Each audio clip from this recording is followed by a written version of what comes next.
চলো শুরু করা যায় নাকি?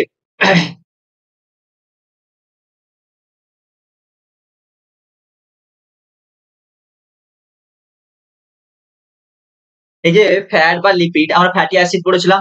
এই ফ্যাট বা লিপিড কি দিয়ে তৈরি হয়? এই ফ্যাট বা লিপিড তৈরি হয় ওই ফ্যাটি অ্যাসিড দিয়ে। তার সাথে থাকে অ্যালকোহল। এই অ্যালকোহলকে গ্লিসারল বলে। যদি আমি এই ফ্যাটের অণু, আমি যদি একটা ফ্যাটের অণু দেখি, তাহলে একটা ফ্যাটের অণু কি দিয়ে তৈরি হবে? একটা ফ্যাটের অণুর মধ্যে আমি কি দেখতে পাবো?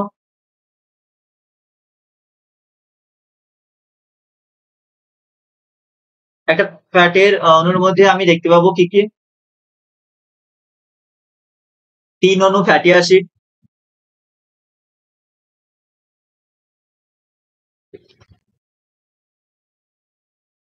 প্লাস ১ অণু গ্লিসারল। ৩ অণু ফ্যাটি অ্যাসিড আর ১ অণু গ্লিসারল।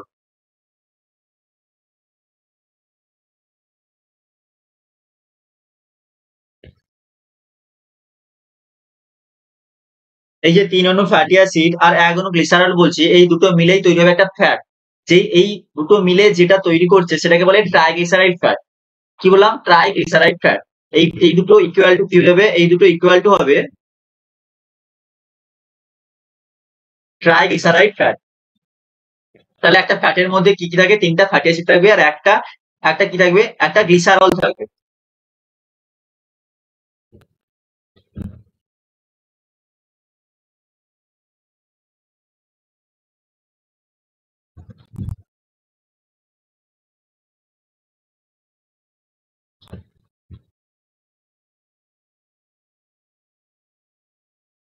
এই হচ্ছে ব্যাপার। ৩ অণু ফ্যাটি অ্যাসিড আর ১ অণু গ্লিসারল মিলে তৈরি হচ্ছে ট্রাইগ্লিসারাইড বা কি বললাম? Triglyceride fat. একটা ফ্যাটের অণু তৈরি হচ্ছে। এবারে এই যে ফ্যাট বা লিপিড, এই যে ফ্যাট বা লিপিড, আমরা জানি এই ফ্যাট বা লিপিড কি?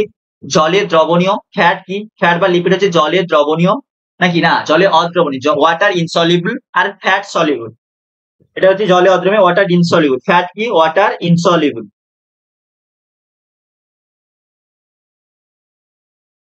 Water insoluble.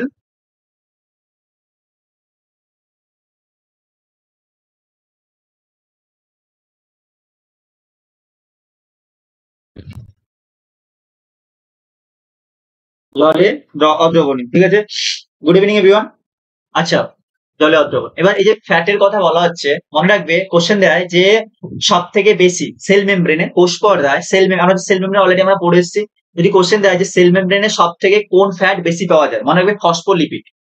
কোষ পর্দা বা সেল মেমব্রেনে যে ফ্যাটটা সবচেয়ে বেশি পাওয়া যায় সেটা হচ্ছে কি? সেটা বললাম কি? সেটা হচ্ছে সেল মেমব্রেনে যে ফ্যাটটা যে বেশি, সব থেকে বেশি পাওয়া যায় সেটা হচ্ছে phospholipid. Good evening everyone, good evening. এই লিপিডকে যদি ক্লাসিফিকেশন করি, ভাগ করি, আমি কি বললাম? আমি এই লিপিডকে ক্লাসিফাই করবো। লিপিড,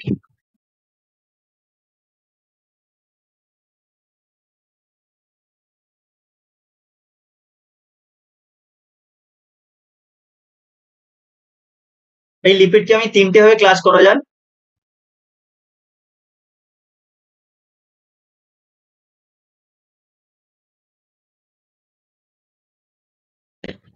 তিনটে ভাগে ভাগ করবো বললাম। ৩টে ভাগ আছে। কি কি?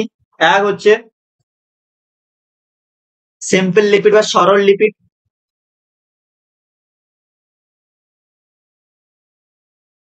কনজুগেটেড লিপিড বা সংযুক্ত লিপিড।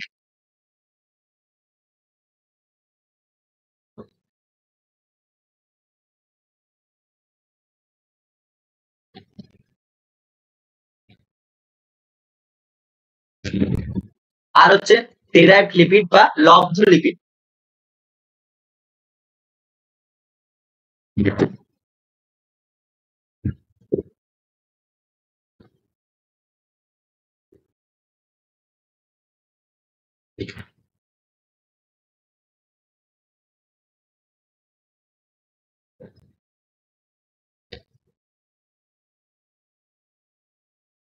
এই তিনটে হচ্ছে লিপিড। সিম্পল লিপিড, সংযুক্ত লিপিড আর একটা হচ্ছে লব্ধ লিপিড। এই তিনটে লিপিড আমরা পাচ্ছি।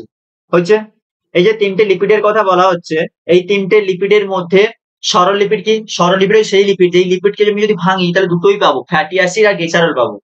ফ্যাটি অ্যাসিড আর গ্লিসারল ছাড়া আর কিছুই পাবো না। সেই রকম লিপিড হচ্ছে সিম্পল লিপিড বা সরল লিপিড। তাহলে সরল লিপিডের মধ্যে আমি কি কি পাবো? ফ্যাটি অ্যাসিড আর গ্লিসারল।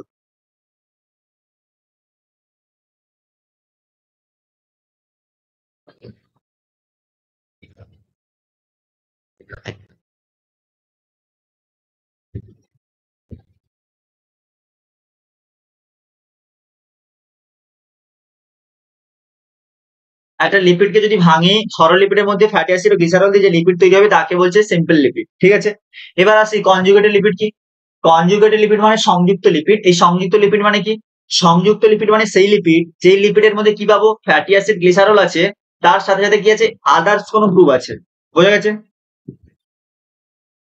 মানে একটা লিপিডের সাথে যদি অন্য কোনো গ্রুপ অ্যাড থাকে, ফ্যাটি অ্যাসিড আর গ্লিসারল ছাড়াও, ফ্যাটি অ্যাসিড আর গ্লিসারল ছাড়াও যদি অন্য কোনো গ্রুপ অ্যাড থাকে, তখন সেই প্রকার লিপিডকে কি বলে? তখন সেই প্রকার লিপিডকে বলা হয় থেকে। আমার কথা কি বোঝা যাচ্ছে? সকলকে জানাচ্ছে, আমার কথা কি বোঝা যাচ্ছে? বোঝা গেলে একটু জানাবে।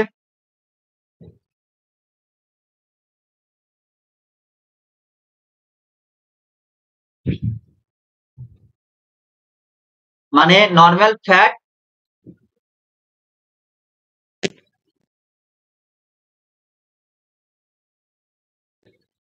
ফ্যাটি অ্যাসিড গ্লিসারল তো আছে, নর্মাল ফ্যাট, এবার সেই ফ্যাটের সাথে আদার্স কোনো গ্রুপ যদি থাকে, মানে তার মানে আমি লিখতে পারি ফ্যাটি অ্যাসিড প্লাস গ্লিসারল, আর তার সাথে কি থাকবে, আদার্স গ্রুপ, যে কোনো গ্রুপ থাকতে পারে, ফসফেট গ্রুপ থাকুক, হেড গ্রুপ কোলিন থাকুক, যেই থাকুক না, একটা আদার গ্রুপ থাকবে, অন্যান্য অন্য গ্রুপ।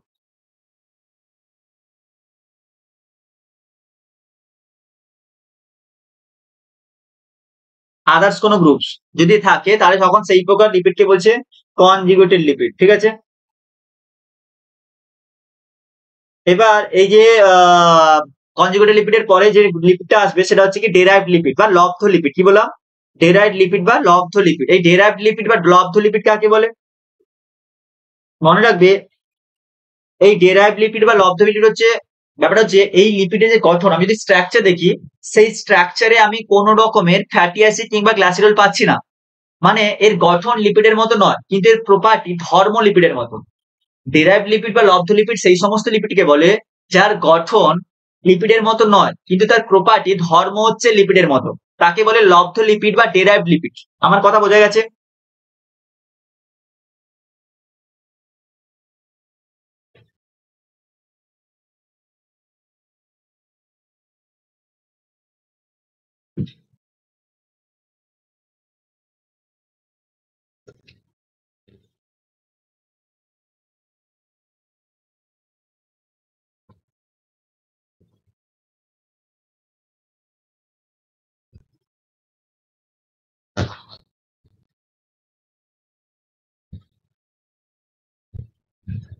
ধর্ম, যা প্রপার্টিটা কি, ধর্ম বা প্রপার্টিটা হচ্ছে লিপিডের মতো।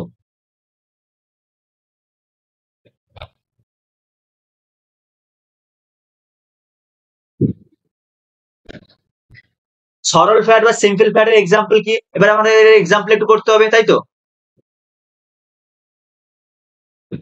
এবার আমি যদি এক্সাম্পল করি, আমাকে সিম্পল লিপিডের এক্সাম্পল করবো।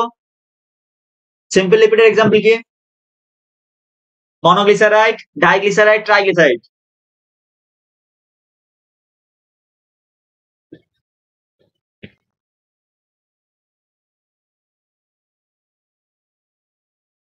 ট্রাইগ্লিসারাইড। কনজুগেটেড লিপিড বা সংযুক্ত লিপিড যদি বলি, তাহলে সেই সংযুক্ত লিপিডের এক্সাম্পল কি হবে? সেই সংযুক্ত লিপিড যেটা, সেই সংযুক্ত লিপিডের এক্সাম্পল হচ্ছে ফসফোলিপিড, গ্লাইকোলিপিড, এগুলো হচ্ছে সংযুক্ত লিপিড। মনে রাখবে, ফসফোলিপিড মানে কি? লিপিডের সাথে যদি ফসফেট গ্রুপ অ্যাড হয়, তখন তাকে বলে ফসফোলিপিড। ঠিক আছে, গ্লাইকোলিপিড কাকে বলে? লিপিডের সাথে যদি কার্বোহাইড্রেট অ্যাড হয়, তখন তাকে বলে গ্লাইকোলিপিড। আদার গ্রুপ অ্যাড হচ্ছে লিপিডের সাথে।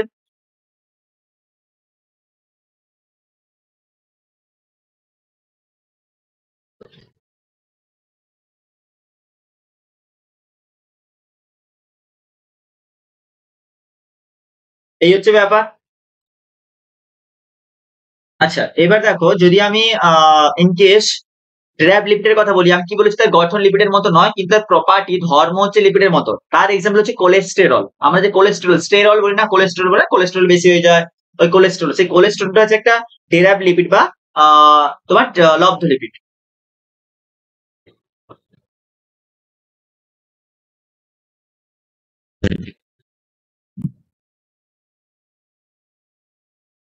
এতটুকু ঠিক আছে? এতটুকু ঠিক আছে? এবার দেখো, এবার আমাদের এই যে একটা কোশ্চেন দেয়, প্রায় কোশ্চেন দেয়, কোশ্চেনটা দেয় যে সেল মেমব্রেন কোষ পর্দায় কোন লিপিড সবচেয়ে বেশি পরিমাণে পাওয়া যায়। সেল মেমব্রেন বা কোষ পর্দায় কোন লিপিড সব থেকে বেশি পরিমাণে পাওয়া যায়।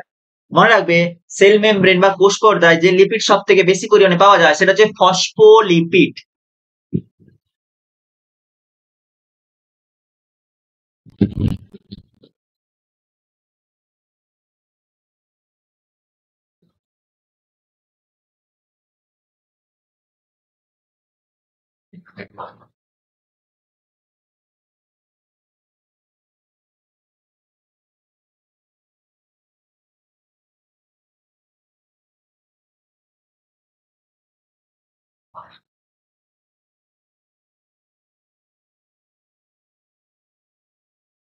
কোষ পর্দায় সব থেকে বেশি প্রাপ্ত লিপিড কোনটা? তাহলে কোষ পর্দায় সব থেকে বেশি প্রাপ্ত লিপিড হচ্ছে ফসফোলিপিড।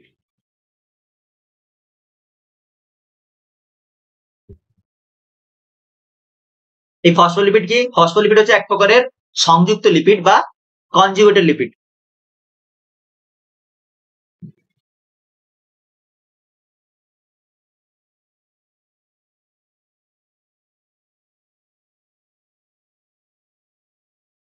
আমরা সেল মেমব্রেনের স্ট্রাকচার পড়েছিলাম, মনে আছে? আশা করি সকলের মনে আছে। সেল মেমব্রেনের স্ট্রাকচার আমরা কি দেখেছিলাম? সেল মেমব্রেনের স্ট্রাকচার আমরা দেখেছিলাম যে লিপিড, একটা লিপিড মলিকিউলের স্ট্রাকচার কি ছিল? এরকম একটা হেড ছিল,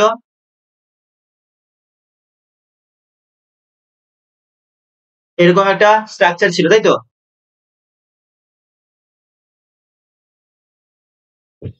এটা ছিল পোলার হেড।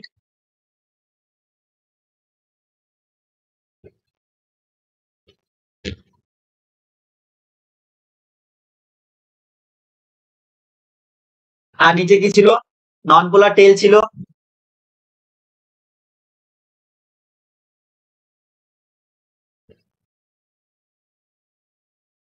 এই যে পোলার হেড, এটা কি ছিল? হাইড্রোফোবিক না হাইড্রোফিলিক? পোলার হেডটা ছিল হাইড্রো, কি হবে? ফিলিক, মানে জলকে সে ভালোবাসে। হাইড্রোফিলিক, ফোবিয়া মানে ভয়, মানে জলাকর্ষী হলে জলকে ভালোবাসে, আর জলা বিকর্ষী হলে হাইড্রোফোবিক।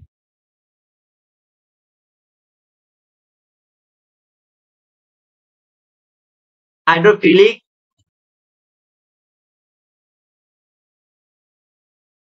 জলাকর্ষী ছিল একটা লিপিড মলিকিউলে। আর নন পোলার টেলে কি ছিল? হাইড্রোফোবিক ছিল, যেটা ছিল জলা বিকর্ষী, মানে জলকে সে ভয় পায়, বিকর্ষণ করছে।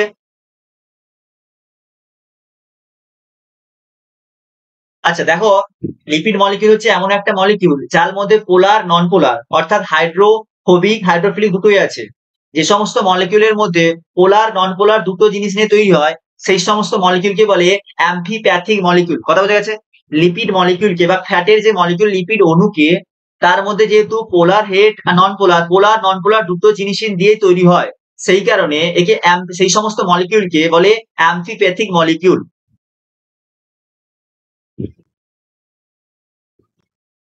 তাহলে লিপিড অণু হচ্ছে একটা অ্যাম্ফিপ্যাথিক মলিকিউল বা অ্যাম্ফিপ্যাথিক অণু।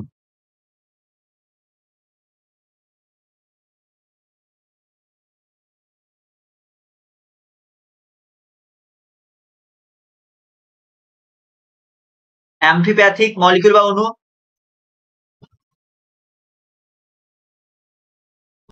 অ্যাম্ফিপ্যাথিক মানে কি? অ্যাম্ফিপ্যাথিক মানে হচ্ছে পোলার প্লাস নন পোলার দুটো থাকবে।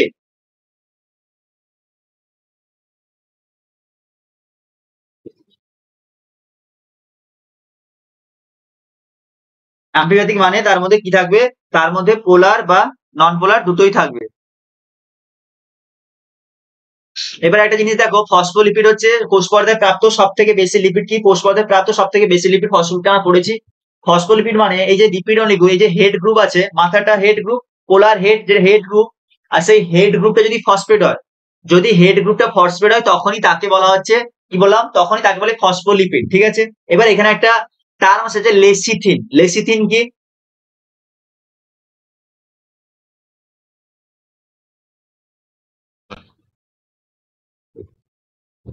কি বললাম? লেসিথিন, একটা নাম শুনে থাকবে, এটা হচ্ছে একটা লিপিড, এটা একটা ফসফোলিপিড। লেসিথিন হচ্ছে কি, লেসিথিন একটা সংযুক্ত লিপিড বা কনজুগেটেড লিপিড, যার হেড গ্রুপ কি, যার হেড গ্রুপ হচ্ছে কোলিন। কি বললাম? লেসিথিন একটা কনজুগেটেড লিপিড বা সংযুক্ত লিপিড, যার হেড গ্রুপ মানে মাথা, এই যে গোল পোর্শনটা, সেই হেড গ্রুপে কে আছে? সেই হেড গ্রুপে আছে কে? কোলিন।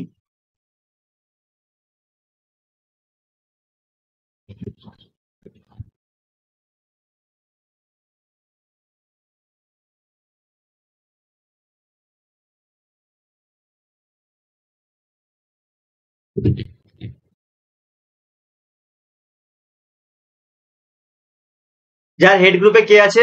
যার হেড গ্রুপে আছে choline.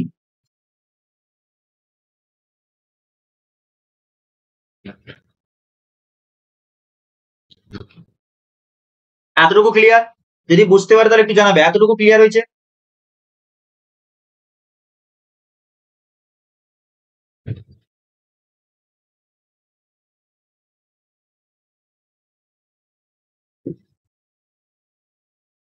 Anushka, Sumana, Shreyashi, Shampa, Hedayatullah, Lovely, Binapani, Anisha, Sumana, Supriya, Labani, everyone welcome. এতটুকু বোঝা গেছে?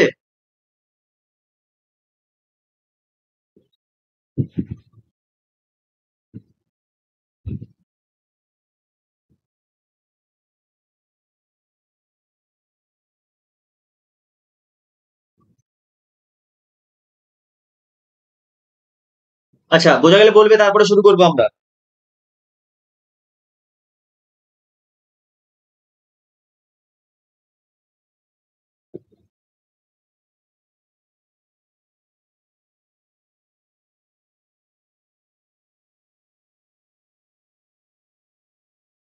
কারো একটা রেসপন্স করো গো।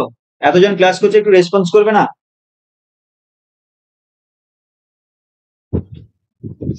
কোনটা ফসফোলিপিড বলো তো? হ্যাঁ, ফসফোলিপিড, ফসফোলিপিড। ওই লিপিড অণু যেটা বলছো, হ্যাঁ ওটা ফসফোলিপিডে গেছি। ফসফোলিপিডের কথাই বলা হচ্ছে, যেটা কোষ মেমব্রেন, সেল মেমব্রেন বা কোষ পর্দায় পাওয়া যায়। আচ্ছা, এরপরে আসবো কিসে? এরপরে যেটাতে আসবো সেটা হচ্ছে আমাদের লিপিড হয়ে গেছে। আচ্ছা, কোলেস্টেরলের কাজ একটু আগে বললাম না, কোলেস্টেরল হচ্ছে একটা ডেরাইভড লিপিড।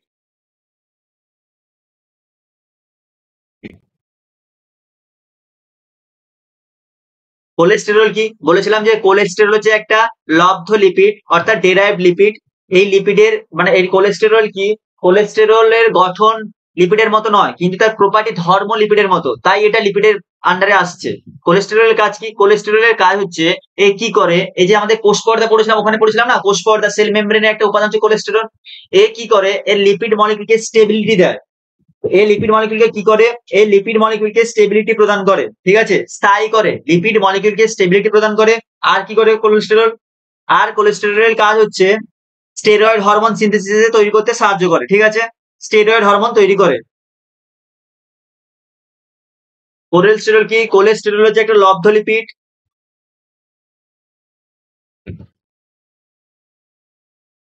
আর ডিরাইভড লিপিড।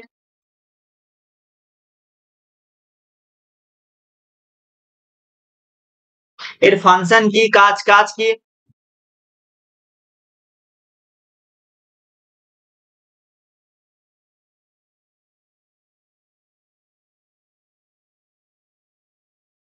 প্রধানত মেনলি দুটো কাজ করতে পারে। কি কি? এক হচ্ছে এ সেল মেমব্রেনে লিপিডকে কি করে স্টেবল বা সুস্থায়ী করে, স্টেবিলাইজ করে। সেল মেমব্রেনে কোষ পর্দায় যে স্টেবল লিপিড থাকে তাকে সুস্থায়ী বা স্টেবিলাইজ করে।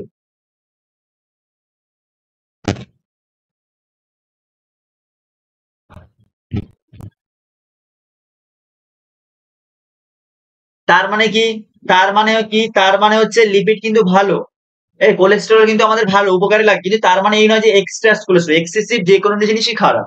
কোলেস্টেরল কিন্তু থাকতে হবে, যদি কোলেস্টেরল না থাকে তাহলে লিপিড স্টেবিলাইজ হবে না। লিপিড স্টেবিলাইজ হবে, সেল মেমব্রেন থাকবে না, সেল মেমব্রেন যদি না থাকে সেলই থাকবে না, সেল না থাকলে আমরাই থাকবো না। তার মানে কোলেস্টেরলও লাগবে। কোষ পর্দার লিপিডকে স্টেবিলাইজ করে, সুস্থায়ী করে।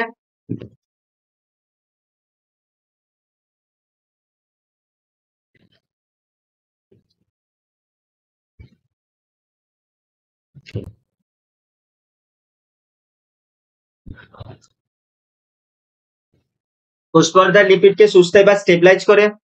আর কি করে ফাংশনে কোলেস্টেরল, আর কোলেস্টেরলের ফাংশন হচ্ছে কি করে স্টেরয়েড হরমোন, মানে যেগুলো সেক্স হরমোন আছে সেগুলো সাধারণত স্টেরয়েড হরমোন হয়। এস্ট্রোজেন, প্রোজেস্টেরন, টেস্টোস্টেরন, এই স্টেরয়েড হরমোন সিনথেসিস তৈরি করতেও সাহায্য করে আমাদের এই কোলেস্টেরল।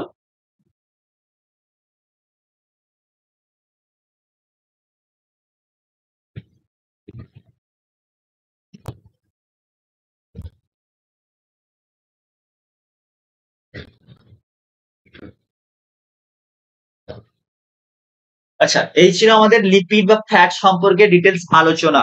এরপরে আমরা যেটাতে যাবো সেটা হচ্ছে প্রোটিন। প্রোটিন তো আমাদের পড়া হয়ে গেছে না? এরপরে যেটা যাবে সেটা হচ্ছে এনজাইম, উৎসেচক পড়বো। কি পড়বো? উৎসেচক। একটু উৎসেচক পড়ে নিই, তারপরে আমরা নিউক্লিক অ্যাসিডে ঢুকবো। আগে আমরা উৎসেচকটা একটু পড়ে নিই।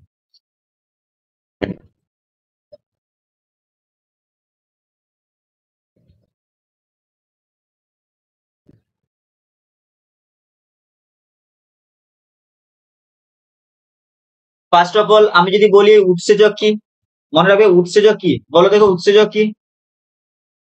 আমি উৎসেচক পড়ার আগে মনে রাখবে উৎসেচক হচ্ছে একটা প্রোটিন ধর্মী। প্রথমত উৎসেচক আর প্রোটিন প্রায় অধিকাংশ ম্যাক্সিমাম ক্ষেত্রে আমরা জানি যে এনজাইমস আর প্রোটিন, মানে উৎসেচক মানে প্রোটিন, ঠিক আছে।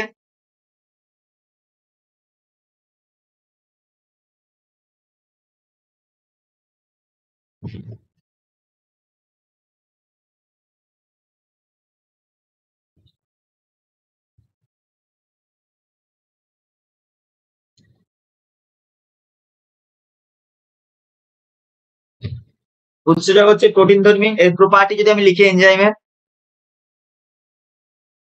আর কি হতে পারে, এই উৎসেচক বেসিক্যালি কি থাকে, প্রোটিনের যে আমরা অলরেডি প্রোটিন পড়ে এসেছি প্রাইমারি সেকেন্ডারি টার্সারি। আমি কি বলেছিলাম উৎসেচক মানে কি, প্রোটিন যখন তার 3 ডিগ্রি স্ট্রাকচারে থাকে, অর্থাৎ টার্সারি, প্রোটিনের যে টার্সারি স্ট্রাকচার সেটাই হচ্ছে উৎসেচক। প্রোটিনে ভালো করে শুনে কি বলছি, উৎসেচক মানে প্রোটিন, প্রোটিন যখন তার টার্সারি স্ট্রাকচারে থাকে সেটাই হচ্ছে উৎসেচক। তাহলে উৎসেচক কি, উৎসেচক হচ্ছে প্রোটিনের টার্সারি স্ট্রাকচার।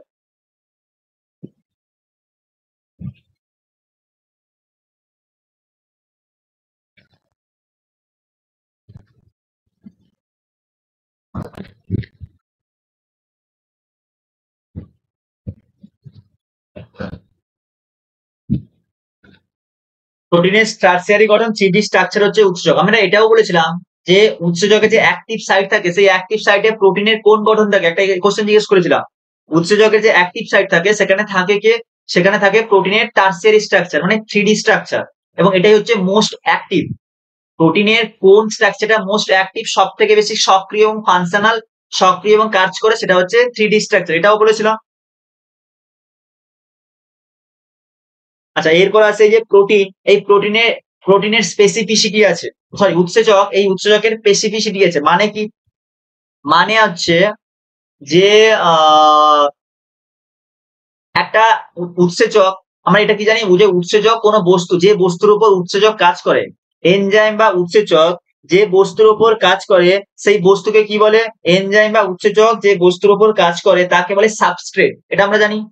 এবার একটা উৎসেচক একটা সাবস্ট্রেট স্পেসিফিক হয়, মানে উৎসেচকের জন্য সাবস্ট্রেট স্পেসিফিক, মানে একটা নির্দিষ্ট সাবস্ট্রেটের উপর একটা উৎসেচক, নির্দিষ্ট উৎসেচক কাজ করে। আমার কথা বোঝা আছে? উৎসেচকের স্পেসিফিসিটি মানে বলতে বোঝায়, ধরো কার্বোহাইড্রেটের উপর যে উৎসেচক কাজ করে তাকে কার্বোহাইড্রেট বলে, প্রোটিনের উপর যে উৎসেচক কাজ করে তাকে প্রোটিয়েজ বলে, আর ধরো লিপিডের উপর যে উৎসেচক কাজ করে তাকে লাইপেজ বলে। তার মানে কি, যে একটা সাবস্ট্রেট, একটা নির্দিষ্ট সাবস্ট্রেটের জন্য একটা নির্দিষ্ট উৎসেচক রয়েছে, এটাকেই বলে উৎসেচকের স্পেসিফিসিটি।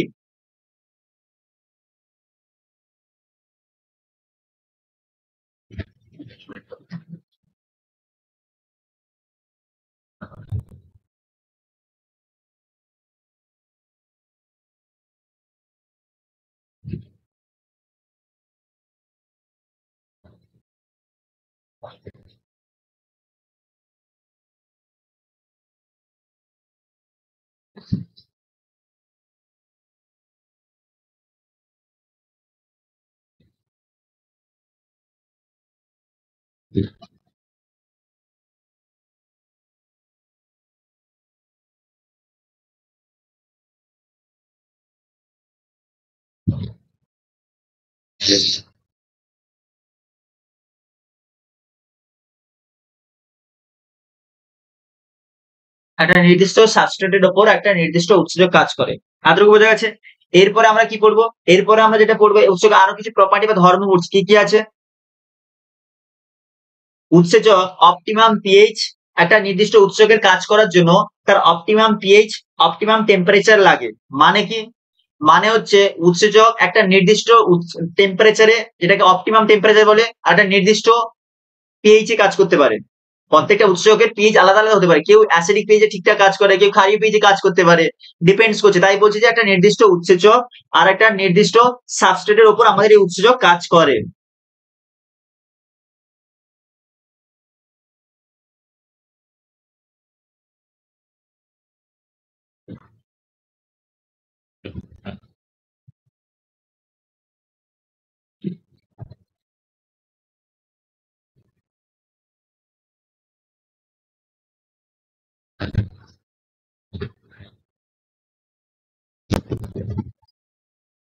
নির্দিষ্ট উষ্ণতা মানে অপটিমাম টেম্পারেচারে কাজ করে।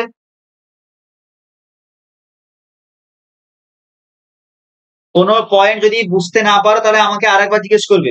বারবার বলছি, কোনো পয়েন্ট যদি বুঝতে পারেন, হ্যাঁ বলছি। বলছি যে একটা উৎসেচক সে কি করতে পারে? একটা উৎসেচক নির্দিষ্ট টেম্পারেচারে উষ্ণতায় কাজ করতে পারে। যে নির্দিষ্ট উষ্ণতায় বা টেম্পারেচারে একটা উৎসেচক কাজ করে তাকে অপটিমাম টেম্পারেচার বলে।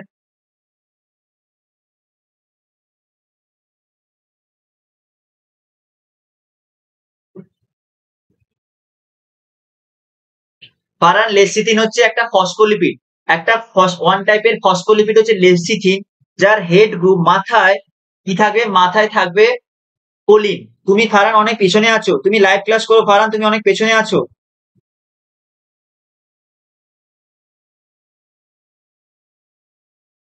আচ্ছা, এরপরে কি আছে? এবার বলছে উৎসেচক একটি নির্দিষ্ট কিসে কাজ করে? উৎসেচক একটি নির্দিষ্ট পিএইচ এ কাজ করে।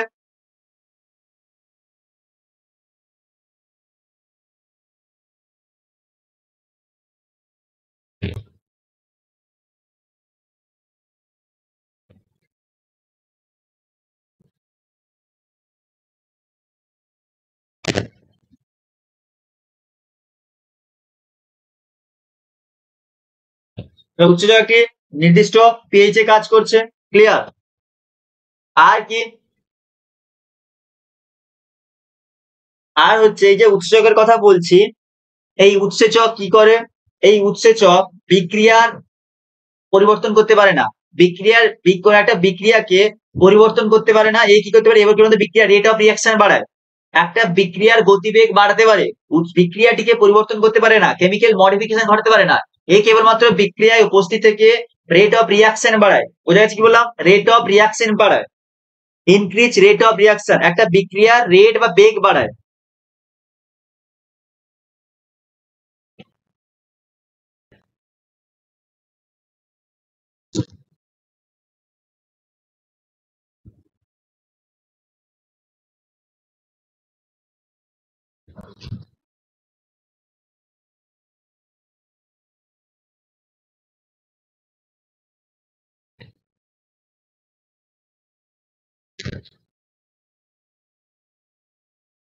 রেট অফ রিয়াকশন বাড়াচ্ছে।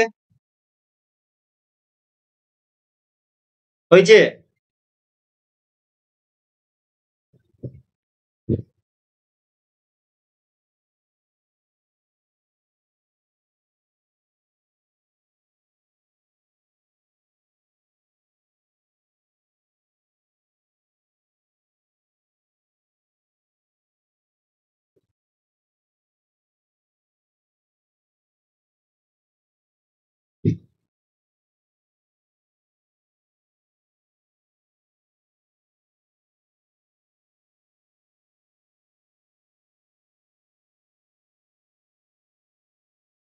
পিএইচ কিছু না। পিএইচ হচ্ছে ব্যাপারটা, যে একটা পিএইচ হচ্ছে একটা স্কেল, মেজারমেন্ট স্কেল।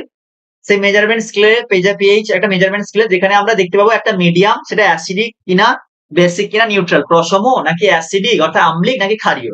যদি পিএইচ সাথে স্বাদ হয় তাহলে নিউট্রাল, স্বাদের কম হলে যদি অ্যাসিডিক, আর স্বাদের বেশি হলে সেটা হচ্ছে ক্ষারীয় পিএইচ। ঠিক আছে? সেটা হচ্ছে ক্ষারীয় পিএইচ। আচ্ছা, এই পিএইচ একটা নির্দিষ্ট থাকবে, সেই নির্দিষ্ট পিএইচ এ উৎসেচক আমার কাজ করবে। উৎসেচক একটা বিক্রিয়া বুঝতে থাকবে, হ্যাঁ, উৎসেচক একটা বিক্রিয়ায় উপস্থিত থাকবে। ওই উৎসেচক বিক্রিয়ায় উপস্থিত থেকে সে কি করবে? বিক্রিয়ার বেগকে বাড়াবে, রেট অফ রিঅ্যাকশনকে বাড়াবে।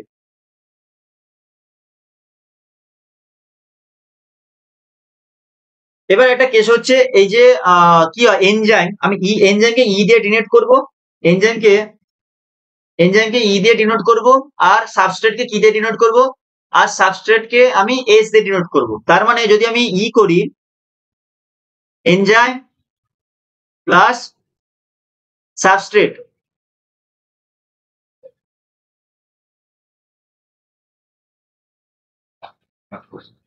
এনজাইম সাবস্ট্রেট কমপ্লেক্স তৈরি হলো।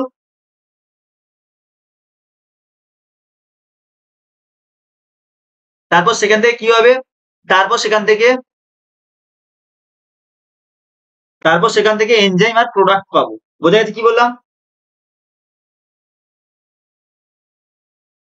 এনজাইম প্লাস আমি উৎসেচক নিলাম, কোন একটা সাবস্ট্রেট নিলাম, সেই সাবস্ট্রেটের উপর এনজাইম কাজ করলো, ওই এনজাইম সাবস্ট্রেটকে ভাঙতে মানে সেই একটা কমপ্লেক্স তৈরি করলো এবং রেট অফ রিঅ্যাকশন বাড়ালো। তারপরে সেই সাবস্ট্রেটের উপর কাজ করে এনজাইম প্রোডাক্ট সাবস্ট্রেটকে প্রোডাক্টে পরিণত করলো। Enzyme plus product P, enzyme plus substrate, সেখান থেকে এনজাইম সাবস্ট্রেট কমপ্লেক্স তৈরি হলো, শেষে এনজাইম আর প্রোডাক্ট পেলাম, এনজাইম প্লাস পি প্রোডাক্ট, যেখানে ই সমান এনজাইম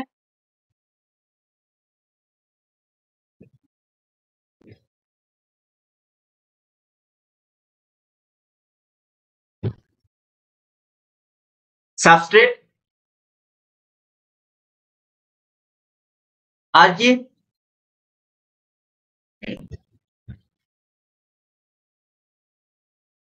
আর পি হচ্ছে প্রোডাক্ট, মানে উপজাত বস্তু।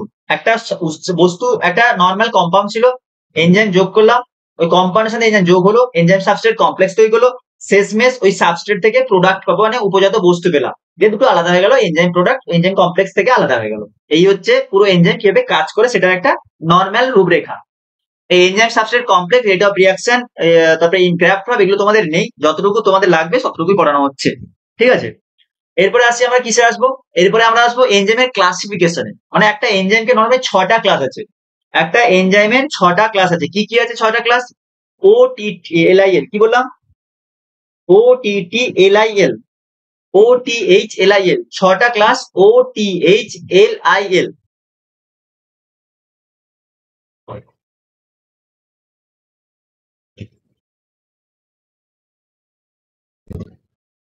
এনজাইমের ক্লাস মানে কত রকমের এনজাইম হয়, ক্লাসিফিকেশন অফ এনজাইম, শ্রেণী ক্লাসিফিকেশন মানে শ্রেণী বিন্যাস, শ্রেণী বিভাগ।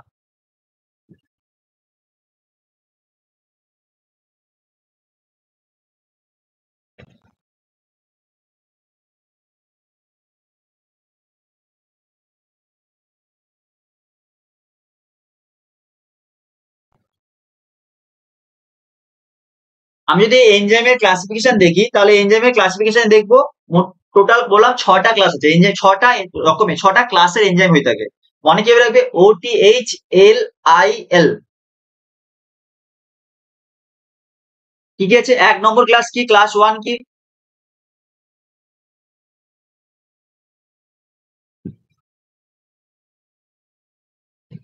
অক্সিডো রিডাকটেজ।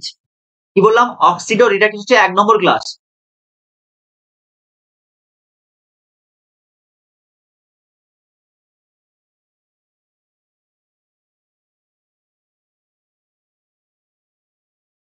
অক্সিডো রিডাকটেজ মানে যে সমস্ত এনজাইম অক্সিডেশন রিডাকশন জারণ বিজারণ বিক্রিয়াতে অংশগ্রহণ করে, সেই সমস্ত এনজাইমকে বলে অক্সিডো রিডাকটেজ।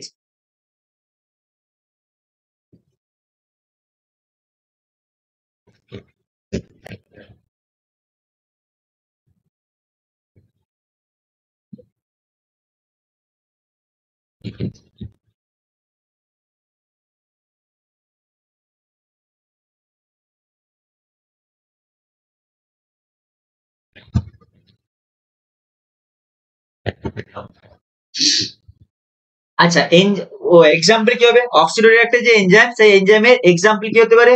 সেই তার এক্সাম্পল হতে পারে। হ্যাঁ, হ্যাঁ বলো।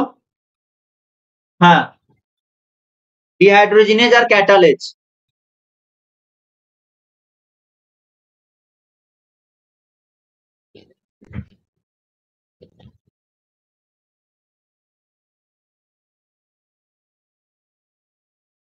উদাহরণ হচ্ছে ডিহাইড্রোজেনেজ এনজাইম আর ক্যাটালিস। যে সমস্ত এনজাইমের নামের পাশে ডিহাইড্রোজেন আছে তারা এই ক্লাসে পড়ছে, অক্সিডো রিডাকটেজ এনজাইম। যে সমস্ত এনজাইমের পাশে ডিহাইড্রোজেনেজ আছে সেটা এটা, ক্যাটালিস লেখা আছে সেটা হচ্ছে এই এনজাইম।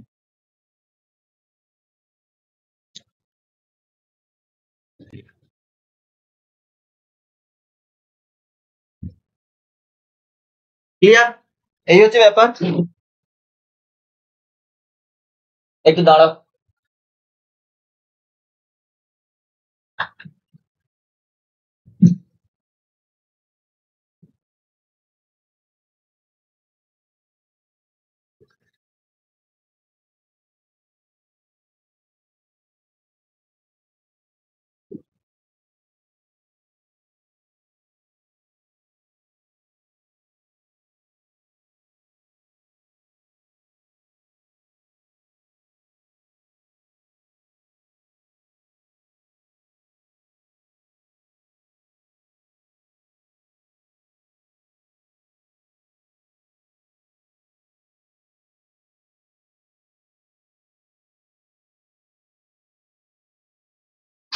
আচ্ছা, 2 নম্বর ক্লাসটা কি? 2 নম্বর ক্লাস হচ্ছে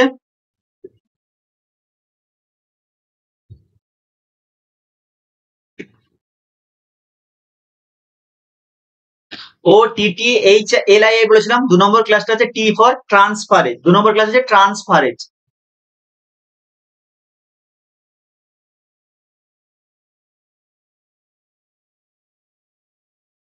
এবার এই যে ট্রান্সফারেজ এনজাইম কাদেরকে বলবো? ট্রান্সফারেজ এনজাইম সেই সমস্ত এনজাইমকে ট্রান্সফারেজ এনজাইম বলবো যে সমস্ত এনজাইম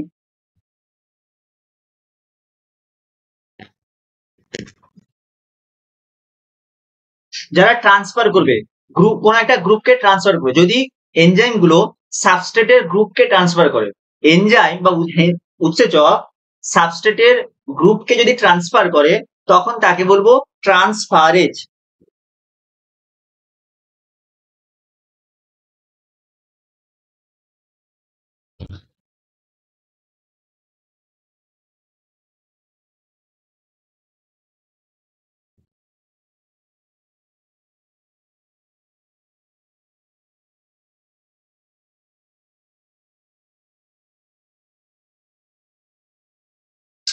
একটু দাঁড়াও।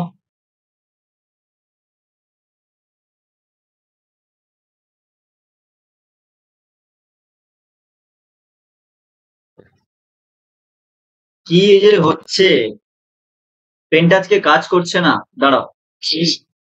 বোঝা গেছে? তার মানে কি বললাম, ক্লাস 2 হচ্ছে ট্রান্সফারেজ। ট্রান্সফারেজ মানে যে সমস্ত এনজাইম সাবস্ট্রেটের মূলককে ট্রান্সফার করবে।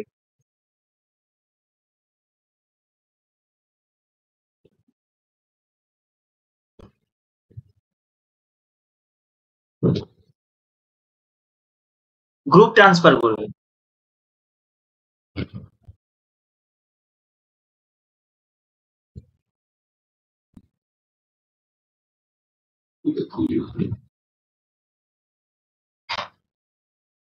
এর এক্সাম্পল কি হতে পারে? এর এক্সাম্পল এই যে ট্রান্সফারেজ এনজাইম, এর এক্সাম্পল লিখবে কাইনেজ। কি লিখবে? কাইনেজ।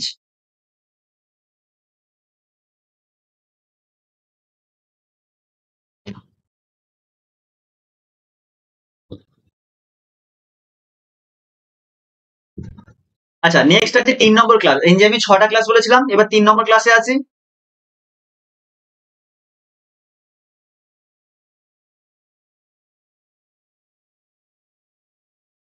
এনজাইমের 3 নম্বর ক্লাসটা হচ্ছে OTH মানে হাইড্রোলাইজ। কি বললাম? হাইড্রোলেজ। হাইড্রোলেজ।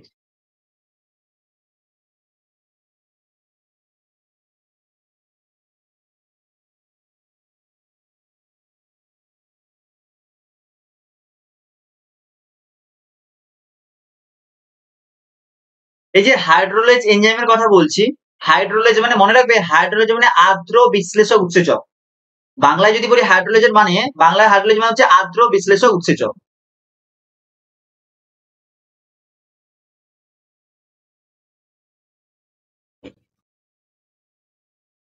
আচ্ছা, আর্দ্র বিশ্লেষক কাকে বলে? মন্ত্রের কথা হচ্ছে মাথায় রাখবে, আর্দ্র বিশ্লেষণ, আর্দ্র মানে জলের কথা আসছে, হাইড্রো আছে, হাইড্রো মানে জল, ওয়াটার। হাইড্রোলিক এনজাইম হচ্ছে সেই সমস্ত এনজাইম, হাইড্রোলিসিস সেই সমস্ত এনজাইমকে বলা হবে যে সমস্ত এনজাইম জলের উপস্থিতিতে সাবস্ট্রেটকে ভাঙবে। স্প্লিটিং অফ সাবস্ট্রেটকে ভাঙবে জলের উপস্থিতিতে। সোজা কথা, জলের উপস্থিতিতে কোনো কম্পাউন্ডকে যদি ভাঙে তাদেরকে বলা হয় হাইড্রোলেজ।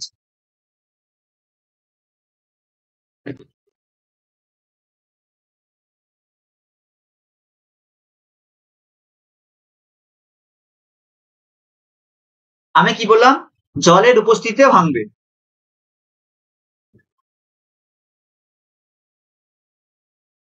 উৎসেচক জলের উপস্থিতিতে কম্পাউন্ড ভাঙবে। উৎসেচক ভাঙবে না, উৎসেচক কম্পাউন্ডকে ভাঙবে।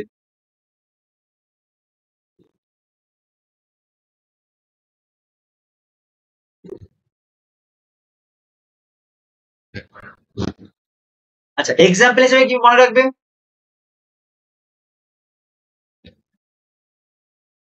এক্সাম্পল হতে পারে, ধরো সাপোজ কি হতে পারে, এক্সাম্পল হতে পারে জলের উপস্থিতি। মনে করবে আমাদের যে ডাইজেস্টিভ সিস্টেম আছে, ডাইজেস্টিভ ট্র্যাক্ট, আমাদের যে পরিপাক পরিপাক গ্রন্থি, পরিপাক তন্ত্র আছে, এই পরিপাক তন্ত্রের সাথে যত রকমের উৎসেচক যুক্ত আছে সবকটাই হচ্ছে আর্দ্র বিশ্লেষক উৎসেচক বা হাইড্রোলেজ। এটা মনে হয় প্রিভিয়াস ইয়ারে বা তার আগের বছরের কোশ্চেন ছিল যে পরিপাক তন্ত্রের সাথে যে সমস্ত উৎসেচক যুক্ত আছে তারা কেমন উৎসেচক, তারা হচ্ছে হাইড্রোলেজ এনজাইম মানে আর্দ্র বিশ্লেষক উৎসেচক। সে মল্টেজ হোক, সে সুক্রেজ হোক, সে ল্যাকটেজ হোক, সে লাইপেজ হোক, সে প্রোটিয়েজ হোক, সবকটা উৎসেচকই হচ্ছে কি আর্দ্র বিশ্লেষক উৎসেচক। কারণ কি প্রত্যেকটা উৎসেচক পরিপাক তন্ত্রের সাথে, পৌষ্টিক তন্ত্রের সাথে যুক্ত। আমার কথা বোঝা গেছে এই কথাটা, যে পৌষ্টিক তন্ত্রের সাথে যুক্ত উৎসেচকগুলো কি কি?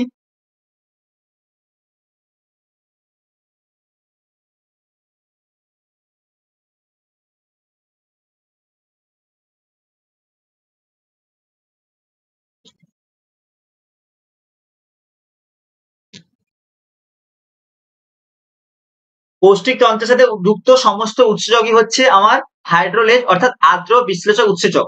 কিছু আমি এক্সাম্পল দিচ্ছি, সব তো লেখা সম্ভব না, প্রচুর আছে।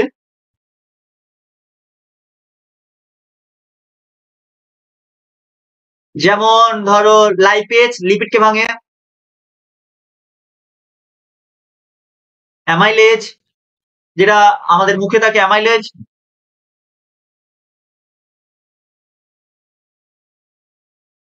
মল্টেজ,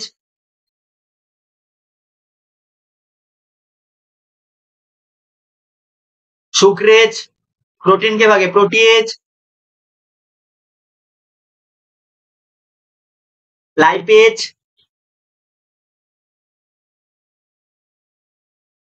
এগুলো সবগুলো হচ্ছে পৌষ্টিক তন্ত্রের সাথে যুক্ত। আর যে সমস্ত এনজাইম পৌষ্টিক তন্ত্রের সাথে যুক্ত, প্রত্যেকটা এনজাইম কি, যে সমস্ত এনজাইম পৌষ্টিক তন্ত্রের সাথে যুক্ত প্রত্যেকটা এনজাইম হচ্ছে আর্দ্র বিশ্লেষক উৎসেচক অর্থাৎ hydrolase. One of the most important question.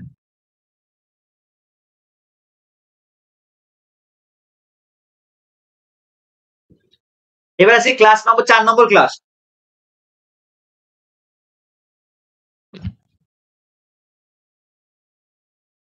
4 নম্বর ক্লাসটা কি? 4 নম্বর ওটিএইচ হয়েছে, আর বললাম LIH, lyase, ligase, isomerase, lyase, isomerase, ligase.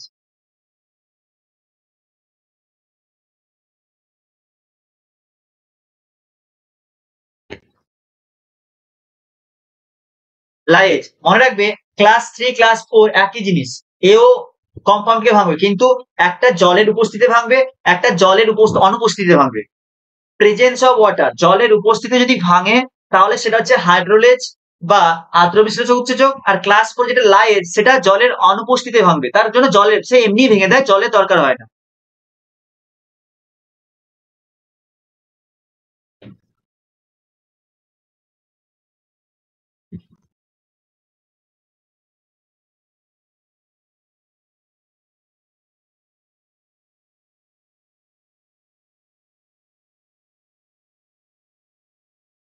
জলের অনুপস্থিতিতে সে যখন যৌগকে ভাঙবে, ঠিক আছে, তার জল দরকার উইথাউট ওয়াটার। দেখবে সেখানে কি আছে, জলের উপস্থিতি বলছে নাকি জলের অনুপস্থিতি বলছে।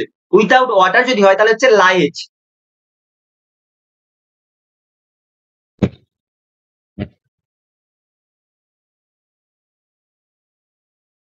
এবার যেটা বলছি সেটা হচ্ছে এই যে লাইগেজ লাইগেজ যাই বলি না কেন, লাইগেজ যদি বলি জলের অনুপস্থিতি যদি কোনো যৌগকে ভাঙার কথা আমি বলি, তাহলে সেখানে তার এক্সাম্পল কি হবে?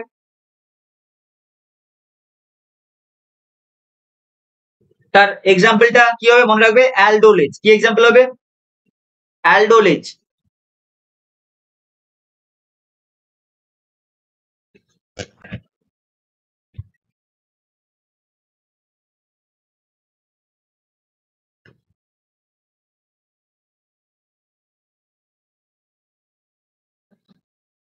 ক্লাস 4 রয়েছে আর দুটো ক্লাস আছে, ক্লাস 5 আর ক্লাস 6। বললাম কি 6টা এনজাইমের ক্লাস, মানে 6টা ভাবে ক্লাসিফিকেশন করা হয়েছে, 6টা ক্লাস আছে। 4টে ক্লাস আমরা অলরেডি পড়েছি আর দুটো ক্লাস রয়েছে। একটা কি, আর একটা হচ্ছে আইসোমারেজ, একটা হচ্ছে আইসোমারেজ, একটা হচ্ছে লাইগেজ।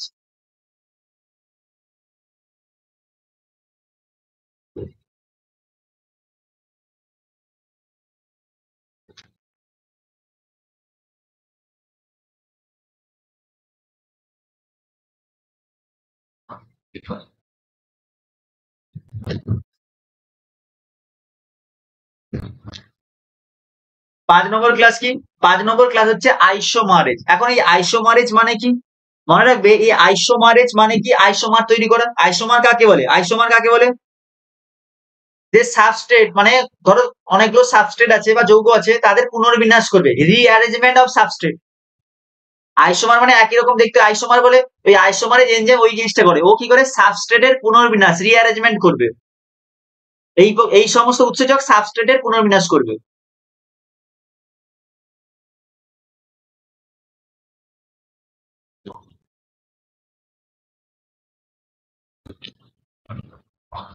সাবস্ট্রেটের পুনর্বিন্যাস মানে দুটো সাবস্ট্রেট ছিল, এদেরকে একটু চেঞ্জ করে দিল, মানে একটু অন্যরকম করে দিল, পুনর্বিন্যাস রিঅ্যারেঞ্জমেন্ট করে দিল। এর একটা জিনিস তার কাছে চলে গেল, তার একটা জিনিস এর কাছে চলে গেল, এইটা হচ্ছে রিঅ্যারেঞ্জমেন্ট।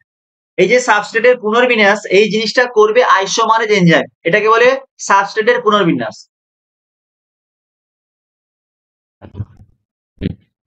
এবার আমি যদি এর এক্সাম্পল দেখি, যে কোনো এনজাইম তার শেষে, উৎসেচকের শেষে যদি আইসোমারের যোগ নাম দেখতে পাও, যে একটা এনজাইমের নাম দেওয়া আছে, একটা বড় একটা এনজাইম আছে, উৎসেচকের নাম দেওয়া আছে, সেই নামে যদি শেষটা যে আইসোমারেজ লেখা আছে, তার মানে বুঝে নিবে ওটা হচ্ছে আইসোমারেজের এক্সাম্পল। যাই থাকবে না কেন একদম শেষে আইসোমারেজ লেখা থাকবে।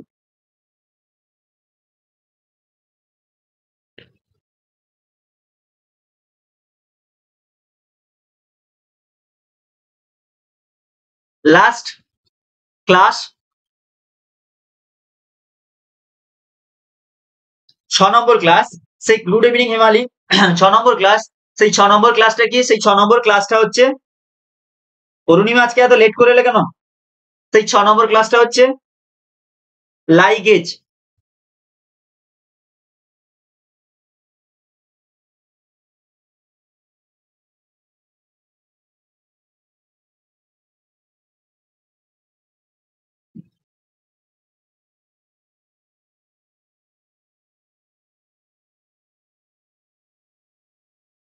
এই যে লাইগেজ বলছি, এই লাইগেজ এনজাইমটা কি আছে? লাইগেজ মানে জোড়া। লাইগেজ আমরা পড়েছি উৎসেচক, লাইগেজ উৎসেচক কি করে? জুড়তে সাহায্য করে। এ কি করে? জোড়ে, দুটো সাবস্ট্রেটকে জুড়তে সাহায্য করে, দুটো সাবস্ট্রেটকে বা দুটো যৌগকে জুড়তে সাহায্য করে।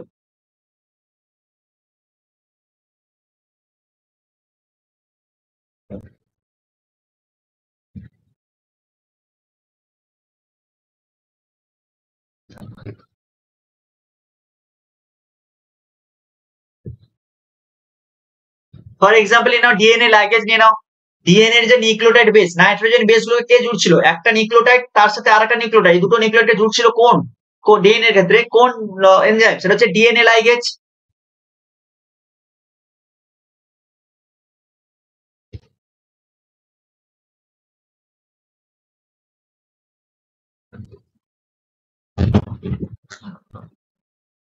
ডিএনএ লাইগেজ কি করছিল? ডিএনএ লাইগেজ জুড়ছিল দুটো যৌগকে যুক্ত করতে সাহায্য করে, সেটা হচ্ছে ডিএনএ লাইগেজ।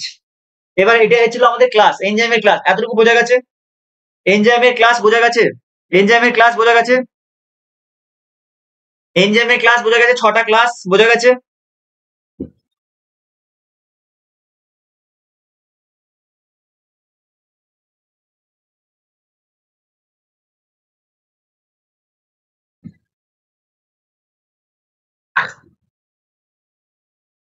আমার ক্লাস সবসময় 5টায় থাকে। আমার ক্লাস 5টায় থাকে, যখনই থাকুক না কেন 5টায় থাকবে, তো একবার চেক করলেই হয়। আচ্ছা, এবার আসি একটা উৎসেচক, মানে যদি সেটা ফাংশনেবল হয়, একটা সম্পূর্ণ কমপ্লিট একটা উৎসেচক কার্যকরী, সম্পূর্ণ কার্যকরী উৎসেচককে হলো এনজাইম বলে। কি বললাম? একটা সম্পূর্ণ কমপ্লিট ফাংশনাল এনজাইমকে বলে হলো এনজাইম।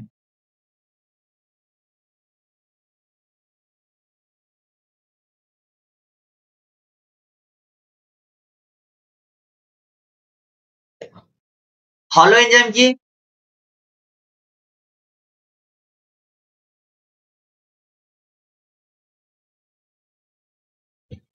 কি লিখেছি? হলো এনজাইম। হলো এনজাইম কি মানে? একটা সম্পূর্ণ কমপ্লিট ফাংশনাল এনজাইম।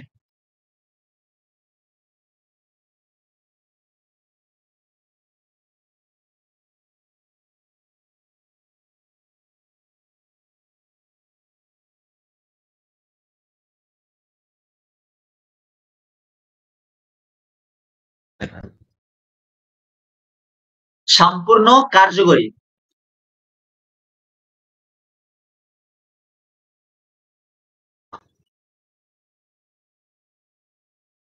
তাকে বলে হলো এনজাইম। মনে রাখবে, এই হলো এনজাইমকে দুটো পার্ট থাকে।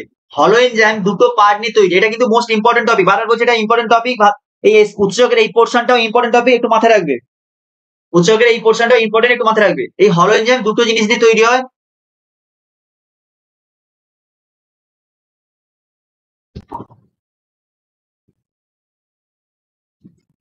কি বললাম? হলো এনজাইম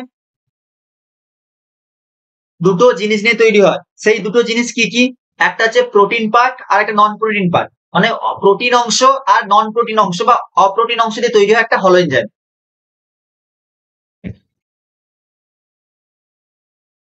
প্রোটিন আর নন প্রোটিন পার্ট।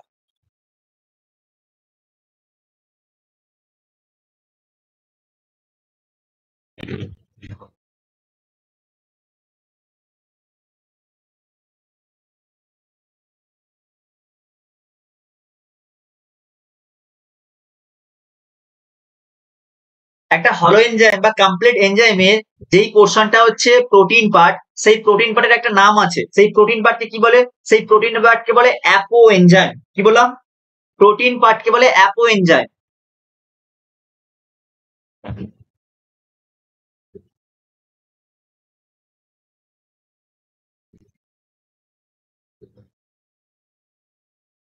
প্রোটিন পার্টের কি নাম? প্রোটিন পার্টের নাম হচ্ছে অ্যাপো এনজাইম।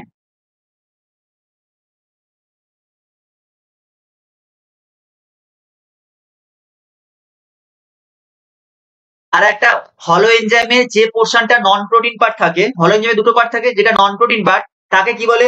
তাকে বলে কোফ্যাক্টর। তাকে কি বলে? তাকে বলে কোফ্যাক্টর।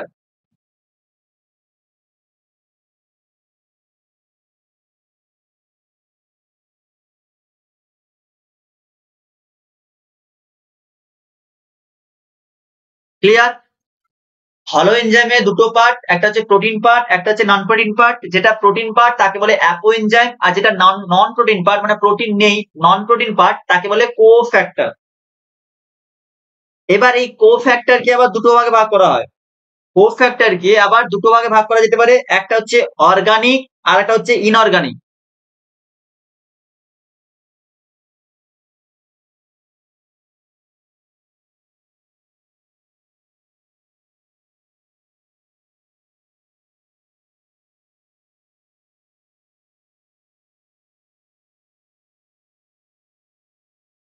অর্গানিক মানে জৈব, ইনঅর্গানিক মানে অজৈব।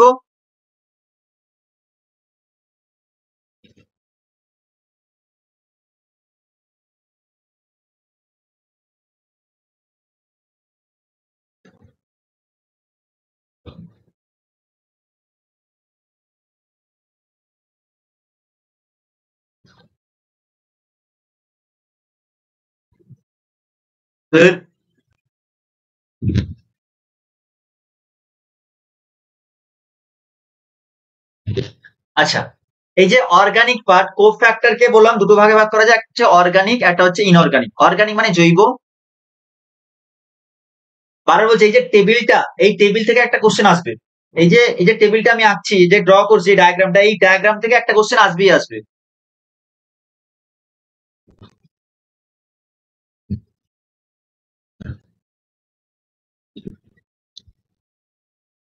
কোফ্যাক্টরকে আবার দুটো ভাগে ভাগ করা হলো, একটাকে বলছি জৈব বা অর্গানিক, আর একটাকে বলছি ইনঅর্গানিক।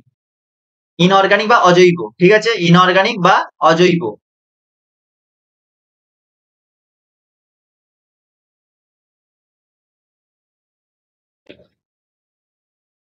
এবার আসি জৈব, এই যে organic cofactor, organic cofactor, inorganic cofactor, এই যে অর্গানিক কোফ্যাক্টর, একে আবার দুটো ভাগে ভাগ করা হয়, একে আবার দুটো ভাগে ভাগ করা হয়।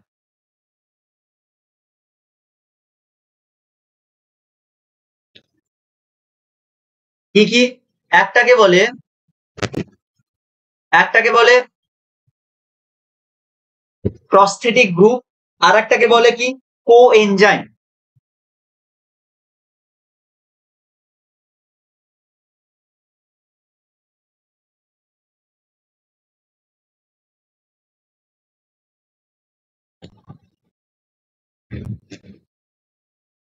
একটাকে বলে প্রস্থেটিক গ্রুপ, আর একটাকে বলে কো এনজাইম, ঠিক আছে।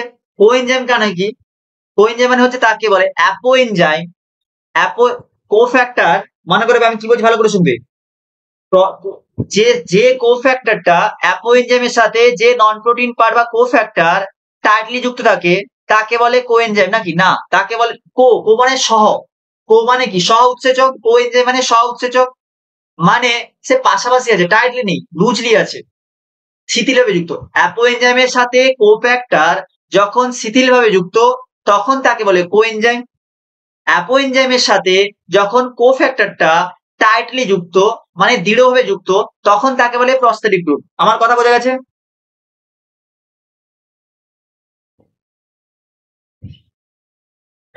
আমি কি বললাম? আমি বলেছিলাম একটা হলো এনজাইমের দুটো পার্ট, একটা হচ্ছে প্রোটিন পার্ট যেটাকে বলছি অ্যাপো এনজাইম, আর একটা হচ্ছে নন প্রোটিন পার্ট যেটাকে বলছি কোফ্যাক্টর।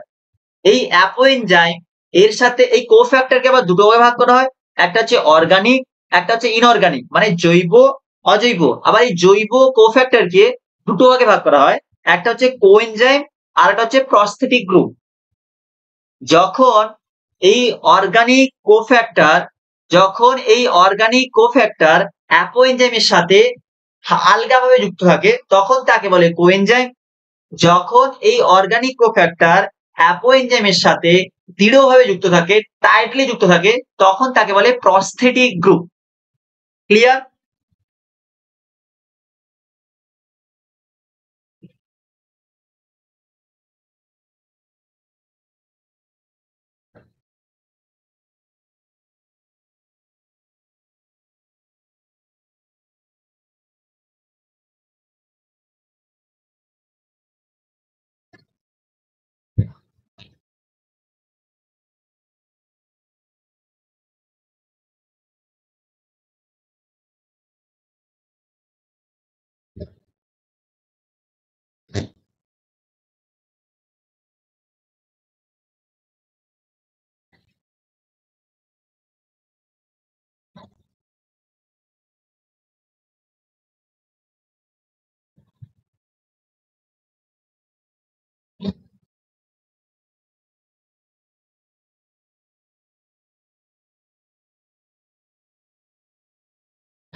এই হচ্ছে ব্যাপার, এই হচ্ছে ব্যাপার। এবার এখান থেকে কোশ্চেন কি দেয়, প্রথমত দেবে যে হলো এনজাইমের প্রোটিন পার্ট কোনটা। তোমরা জানো হলো এনজাইমের প্রোটিন পার্ট হচ্ছে অ্যাপো এনজাইম। বলবে হলো এনজাইমের নন প্রোটিন পার্ট কোনটা, হলো এনজাইমের নন প্রোটিন পার্ট হচ্ছে কোফ্যাক্টর। এবার বলবে, এবার বলবে কো এনজাইম কোনটা, যে যখন কোফ্যাক্টর অ্যাপো এনজাইমের সাথে শিথিলভাবে যুক্ত থাকবে, তখন তাকে বলবো কোএনজাইম। প্রস্থেটিক গ্রুপ কোনটা, যখন কোফ্যাক্টর অ্যাপো এনজাইমের সাথে দৃঢ়ভাবে যুক্ত থাকবে তখন তাকে বলবো প্রস্থেটিক গ্রুপ। ক্লিয়ার? এবার আর কি আসবে? এক্সাম্পল আসবে, উদাহরণ। কো এনজাইমের উদাহরণ কি? প্রস্থেটিক গ্রুপের উদাহরণ কি? উদাহরণগুলো একটু মনে রাখবে, উদাহরণ থেকে কিছু কোশ্চেন দেয়, এগুলো 2 মার্কের কোশ্চেন দেয়, বেসিক্যালি এগুলো 2 মার্কের কোশ্চেন দেয়, এমএসকিউ দেয়।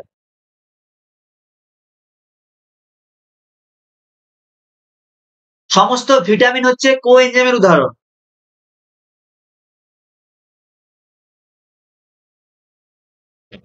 ভিটামিন কিসের এক্সাম্পল? কো এনজাইমের example.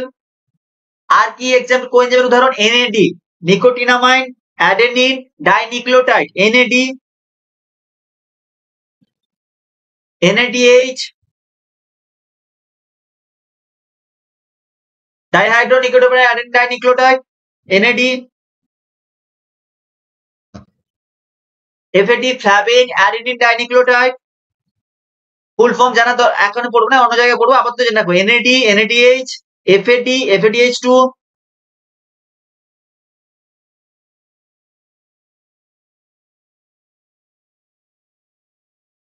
NAD, NADH, FAD, FADH two, NADP, vitamin. এই যে যতগুলো লেখা আছে নাম, এগুলা সব হচ্ছে কো এনজাইম। আমার কথা বোঝা গেছে? Vitamin, NAD, NADH, FAD, FADH two, NADP, nicotinamide, dinucleotide, phosphate, এই সবকটা কি? এই সবকটা হচ্ছে কো এনজাইম। এবার প্রস্থেটিক গ্রুপ কি? হিমোগ্লোবিন পড়েছো, হিমোগ্লোবিনের স্ট্রাকচার কি ছিল? গ্লোবিন প্রোটিন ছিল যেটা অ্যাপো এনজাইম, আর নন প্রোটিন পার্ট কি ছিল? হেম ছিল। হেম হচ্ছে একটা প্রস্থেটিক গ্রুপ।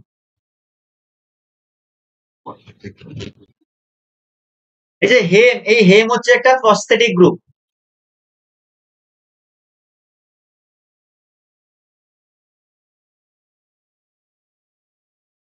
আচ্ছা, আর বাদ বাকি রয়েছে ইনঅর্গানিক। ইনঅর্গানিক কোফ্যাক্টর, এই যে লেখা আছে দেখো, কোফ্যাক্টর দু রকম, অর্গানিক আর ইনঅর্গানিক। এই ইনঅর্গানিক কোফ্যাক্টর এক্সাম্পল মনে রাখবে, মেটালিক আয়ন। যত মেটালিক আয়ন আছে, সে সিএন প্লাস হোক, এমজি2 প্লাস, যাই হোক না কারণ এমজি2 প্লাস, সিএ2 প্লাস, সবই হচ্ছে ইনঅর্গানিক। এগুলো অ্যাক্টিভেটর হিসেবে কাজ করে। মেটালিক বা নন মেটালিক যেগুলো আছে,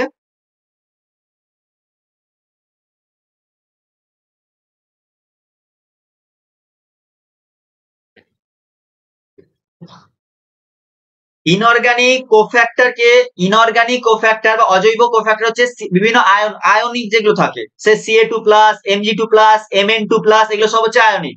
এদেরকে কি বলে? এরা সাধারণত এই যে আয়নিক ফর্মে যখন থাকে, এগুলো কি? এগুলো অ্যাক্টিভেটর হিসেবে কাজ করে। এগুলো কি হিসেবে কাজ করে? এই সমস্ত কোফ্যাক্টর অ্যাক্টিভেটর হিসেবে কাজ করে।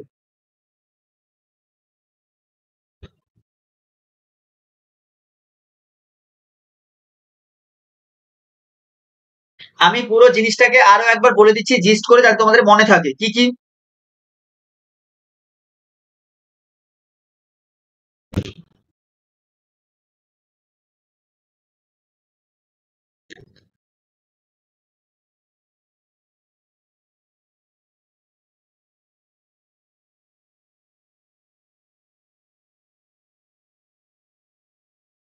আচ্ছা দেখো, ভালো করে শুনবে কি বললাম। হলো এনজাইম হচ্ছে একটা কমপ্লিট, সম্পূর্ণ, ফাংশনাল, সম্পূর্ণ কার্যকরী একটা উৎসেচককে বলে হলো এনজাইম, যেটা আমাদের কাজ করতে পারবে। এই হলো এনজাইমে দুটো পার্ট থাকে, একটা হচ্ছে প্রোটিন পার্ট, আর একটা হচ্ছে নন প্রোটিন পার্ট। হলো এনজাইমে প্রোটিন পার্ট কাকে বলে? প্রোটিন পার্টকে বলে অ্যাপো এনজাইম, আর নন প্রোটিন কাকে কি বলে? নন প্রোটিন পার্টকে বলে কোফ্যাক্টর। প্রোটিন পার্টের নাম হচ্ছে অ্যাপো এনজাইম, নন প্রোটিন পার্ট যেটা প্রোটিন পার্ট নয় সেটা হচ্ছে কোফ্যাক্টর। এই কোফ্যাক্টরকে দুটো ভাগে ভাগ করা হয়, একটা হচ্ছে অর্গানিক বা জৈব, আর একটা হচ্ছে ইনঅর্গানিক বা অজৈব। এবার এই অর্গানিক কোফ্যাক্টরকে আবার দুটো ভাগে ভাগ করা হয়, একটা হচ্ছে কো এনজাইম, আর একটা হচ্ছে প্রস্থেটিক গ্রুপ। অর্গানিক কোফ্যাক্টরকে কো এনজাইম কখন বলবো? যখন অর্গানিক কোফ্যাক্টর অ্যাপো এনজাইমের সাথে শিথিলভাবে যুক্ত হবে, তখন তাকে বলে কো এনজাইম। এই কো এনজাইমের এক্সাম্পল কি? Vitamin, NAD, NADH, FAD, FADH two, NADP. Prosthetic group কাকে বলে? যখন অর্গানিক কোফ্যাক্টর অ্যাপো এনজাইমের সাথে দৃঢ়ভাবে যুক্ত হবে, তখন তাকে বলে প্রস্থেটিক গ্রুপ। এক্সাম্পল কি? হিমোগ্লোবিনের যে হেম প্রস্থেটিক গ্রুপ রয়েছে। আচ্ছা, এবার কি বললাম? এই কোফ্যাক্টরে ইনঅর্গানিক কোফ্যাক্টর আছে। অজৈব কোফ্যাক্টর কাকে বলে? তার এক্সাম্পল হচ্ছে বিভিন্ন আয়নিক ফর্ম, মেটালিক যে সমস্ত আয়ন গুলো আছে, আয়নিক ফর্ম, মেটাল আয়ন যেগুলো আছে, Ca2+, Mn2+, Mg2+, এগুলো হচ্ছে আয়নিক ফর্মে আছে। এগুলো সব হচ্ছে অজৈব বা ইনঅর্গানিক। এরা কি হিসেবে কাজ করে? মনে রাখবে, এই ইনঅর্গানিক যে কোফ্যাক্টর, এরা অ্যাক্টিভেটর হিসেবে কোশ্চেন দেয়। Mg2+, Ca2+, এরা কি? এরা হচ্ছে অ্যাক্টিভেটর। এই সমস্ত ইনঅর্গানিক কোফ্যাক্টর হচ্ছে অ্যাক্টিভেটর। কোশ্চেন দেবে, হেম কি প্রস্থেটিক গ্রুপ নাকি কোএনজাইম? হেম হচ্ছে প্রস্থেটিক গ্রুপ। কোশ্চেন দেবে, ভিটামিন, এনএডি, এনএডিএইচ, এফএডি, এফএডিএইচ2 এগুলো কোএনজাইম নাকি প্রস্থেটিক গ্রুপ? তখন মনে রাখবে এগুলো হচ্ছে কোএনজাইম।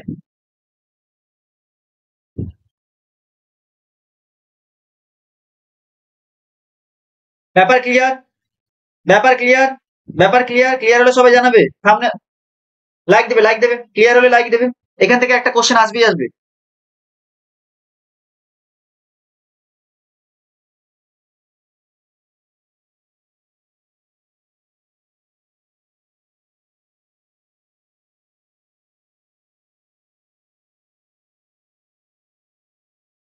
চলো, এনজাইম শেষ হয়ে গেছে, এরপরে আমরা পড়বো কি?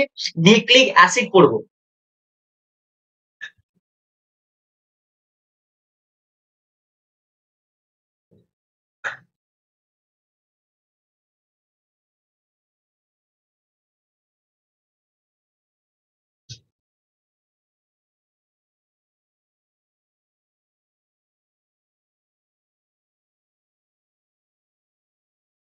একটু দাঁড়াও, এটাকে একটু সেট করে নিই। সে ছোট করে দিয়েছিলাম না?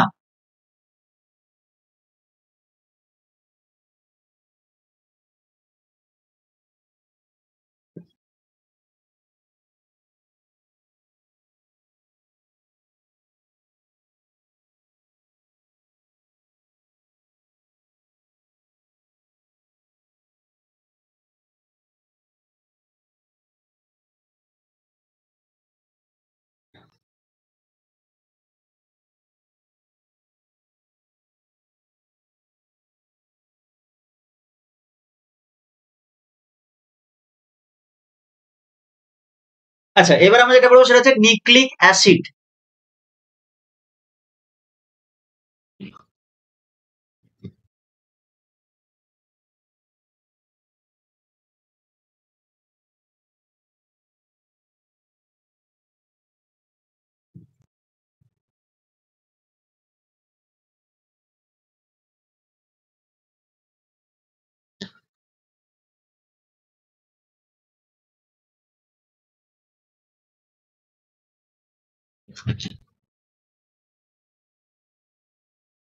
কিছু কিছু টার্ম বাংলাতে লিখতে এত সমস্যা হয়।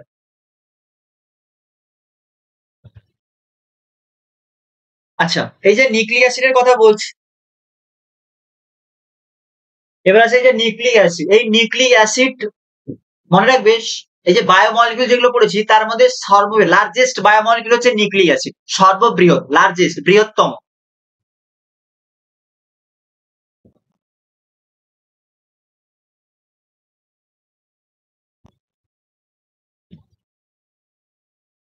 Carbohydrate, protein, fat, nucleic acid, এই চারটের মধ্যে এই যে বায়োমলিকিউল গুলো আমি বললাম, এই বায়োমলিকিউল মধ্যে সব থেকে বড় কে? Nucleic acid.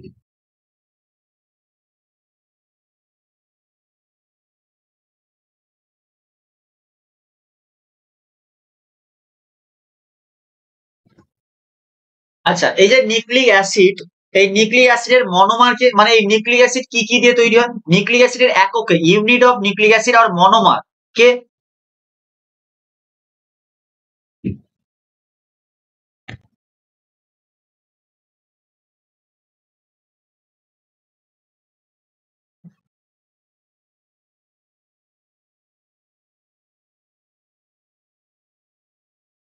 কে বলতে পারবে কে?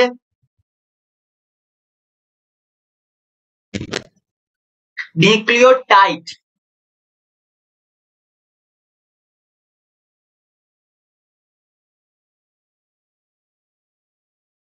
অনেকগুলো নিউক্লিওটাইড মনোমার পরপর যুক্ত হয়ে একটা নিউক্লিক অ্যাসিড তৈরি করে।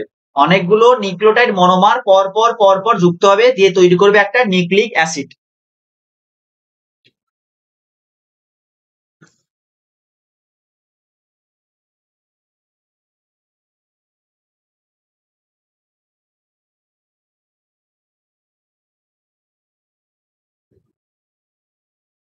একদম অরুণিমা।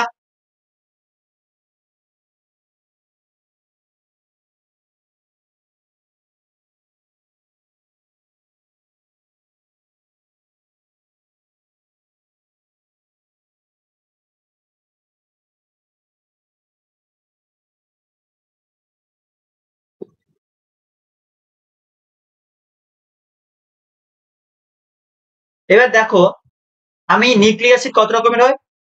নিউক্লিক অ্যাসিড দু রকমের হয়, একটা হচ্ছে ডিএনএ আর একটা হচ্ছে RNA. Deoxy ribo nucleic acid আর একটা হচ্ছে আরএনএ রাইবো নিউক্লিক অ্যাসিড।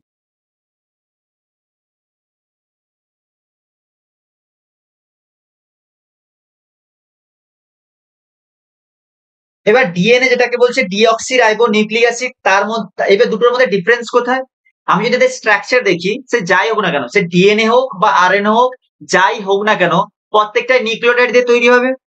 এবার এই যে নিউক্লিওটাইড, এই নিউক্লিওটাইড স্ট্রাকচার আমি দেখি, তাতে কি কি থাকবে? নাইট্রোজেন বেস থাকবে, সুগার থাকবে, আর কি থাকবে? নাইট্রোজেন বেস সুগার, শর্করা থাকবে, পেন্টোজ শর্করা থাকবে, আর থাকবে ফসফেট।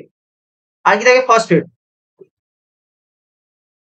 আরে তোমরা পড়াশোনাতে মন দাও, আমাকে দেখাতে মন, আমাকে না দেখলে কি হয়েছে?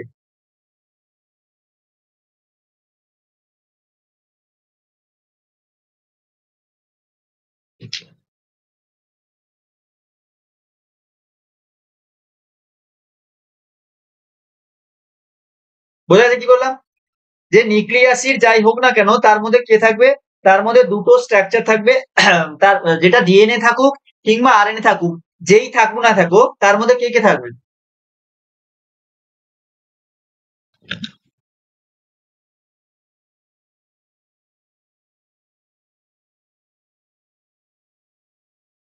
বলছে কিছু দেখা যাচ্ছে না। আমি তো, আমাকে দেখতে পাচ্ছ না, আর তো বোর্ড তো দেখতে পাচ্ছ রে বাবা।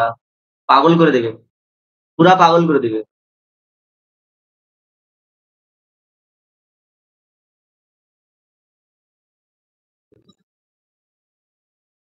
এই যে নিউক্লিক অ্যাসিড, এই নিউক্লিক অ্যাসিড কি বললাম? দু রকম।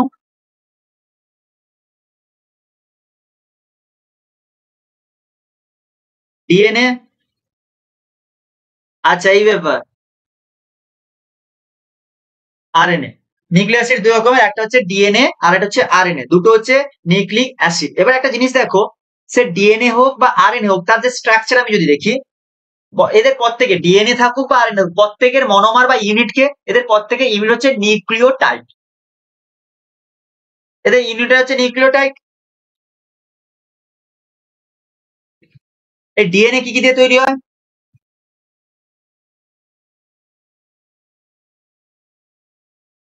ডিএনএ তৈরি হবে, নাইট্রোজেন বেস থাকবে।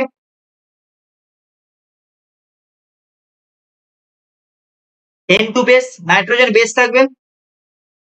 আচ্ছা, এই ব্যাপার শম্পা। আচ্ছা, আর কি থাকবে? ডিঅক্সিরাইবোজ, নামটাই ডিএনএ মানে ডিঅক্সিরাইবো নিউক্লিক অ্যাসিড।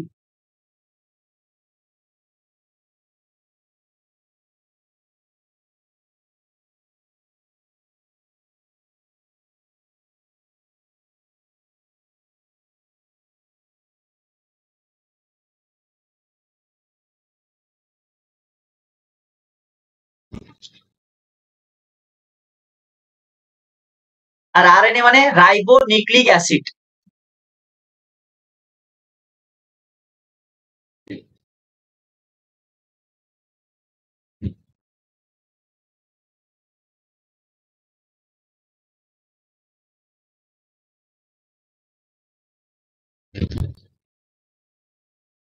এবার একটা জিনিস দেখো, সেটা হচ্ছে এই যে ডিএনএ হোক আরএনএ হোক, তার মধ্যে তিনটে জিনিস থাকবে।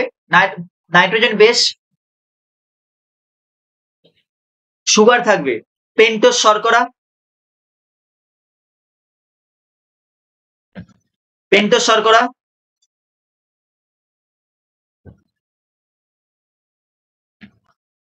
আর কি থাকবে? আর থাকবে ফসফেট।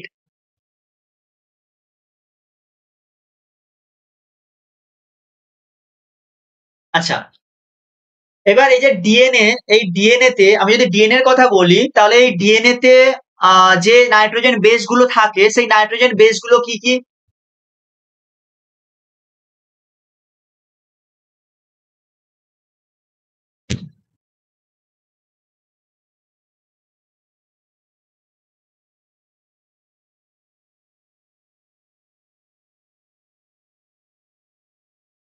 ডিএনএ তে যে নাইট্রোজেন বেস থাকে সেই নাইট্রোজেন দুটোই হবে অ্যাডেনিন আর গুয়ানিন। আমরা জানি যে পিউরিন বেস পিরিমিডিন বেস থাকে, নাইট্রোজেন বেস দু রকমের হয়, সে ডিএনএ হোক বা আরএনএ হোক।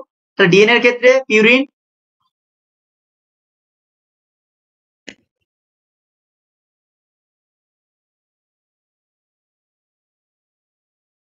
পিরিমিডিন। এবার এই যে পিউরিন বেসের কথা বলা হচ্ছে, সুপ্রিয়া গেম ওভার মানে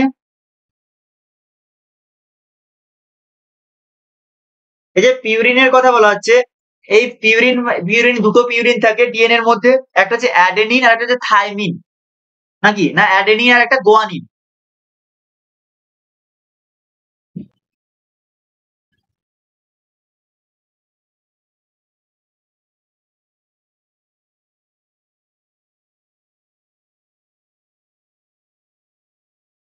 আর এটা কি বললাম, গোয়ানিন।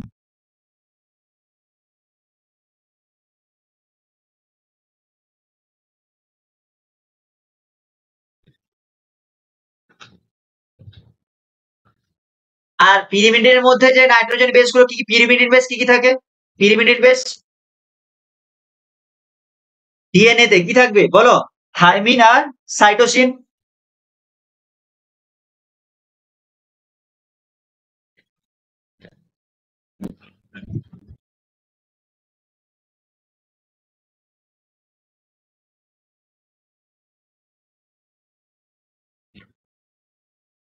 এজিটিসি, তাই তো? এজিটিসি অ্যাডেনিন গুয়ানিন থাইমিন সাইটোসিন। এটা কার ক্ষেত্রে থাকবে? এটা থাকে আমার ডিএনএ এর ক্ষেত্রে।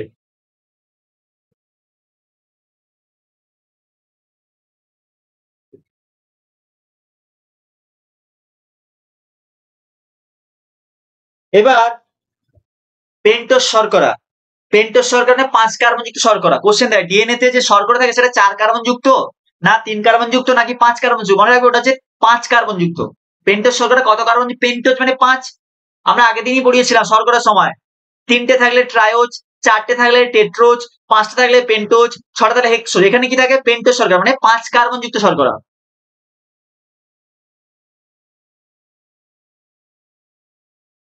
5C করে দিই, 5C মানে 5 কার্বন যুক্ত শর্করা। এই 5C যে পেন্টোজ শর্করা থাকে, সেই পেন্টোজ শর্করাটা কি ডিএনএ এর ক্ষেত্রে যে শর্করা সেটা হচ্ছে ডিঅক্সিরাইবোজ।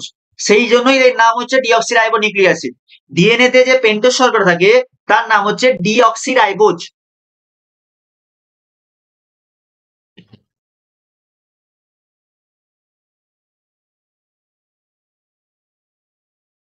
এতটুকু বোঝা গেছে?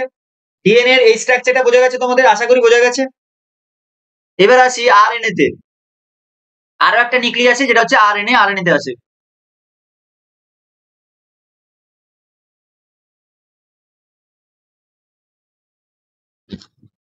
আরএনএ যেটা হচ্ছে রাইবো নিউক্লিক অ্যাসিড। এবার আমরা সেই রাইবো নিউক্লিক অ্যাসিড সম্পর্কে পড়বো। এটাকে একটু ট্রান্সফার করে দিই, হ্যাঁ চলো।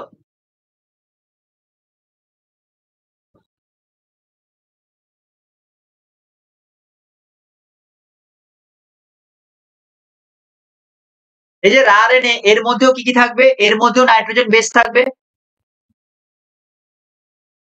আর কি থাকবে? শর্করা থাকবে, পেন্টোজ শর্করা 5 কার্বন যুক্ত।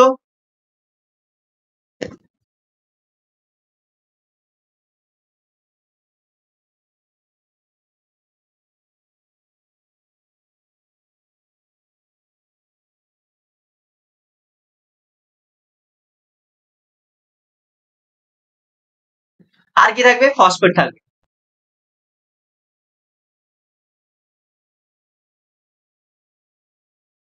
ঠিক আছে। এবার এখানে যে নাইট্রোজেন বেস আছে সেই নাইট্রোজেন বেস এখানেও পিউরিন পিরিমিডিন আছে।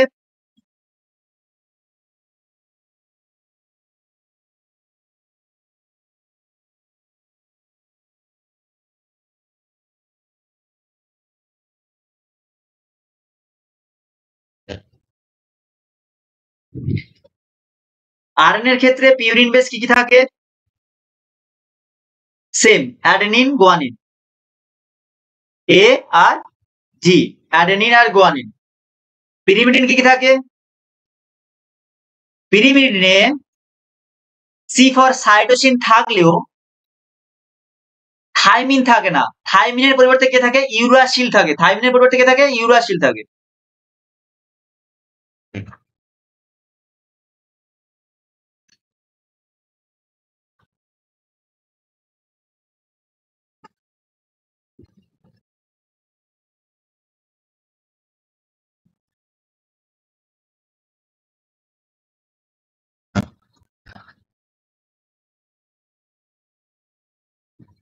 আর যে সুগারটা থাকে পেন্টোজ শর্করা যেটা 5 কার্বন যুক্ত, সেই সুগারের নাম কি?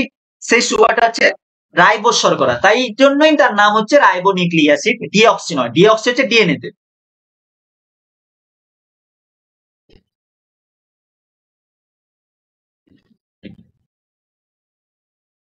ব্যাপার বোঝা গেছে? ডিএনএ আরএনএ ব্যাপার বোঝা গেছে?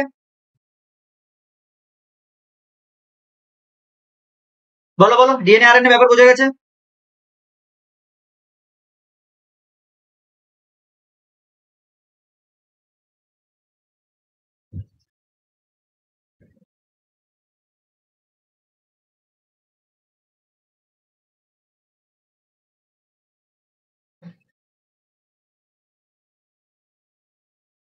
বোঝা গেলে বলো, ইয়েস বলো।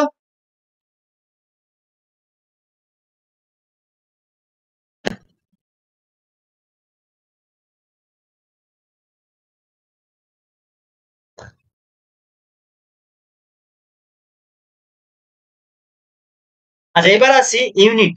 কি বললাম? নিউক্লিক অ্যাসিডের একক। নিউক্লিক অ্যাসিডের এককে নিউক্লিওটাইড।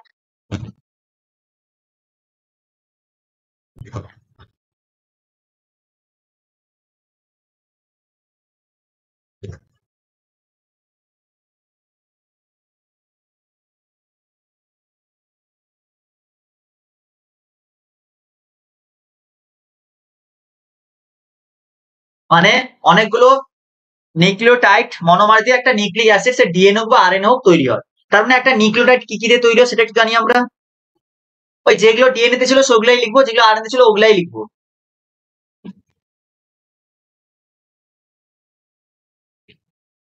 নিউক্লিওটাইড সমান, নিউক্লিওটাইড সমান কি কি হতে পারে? নাইট্রোজেন বেস প্লাস, প্লাস কি হবে?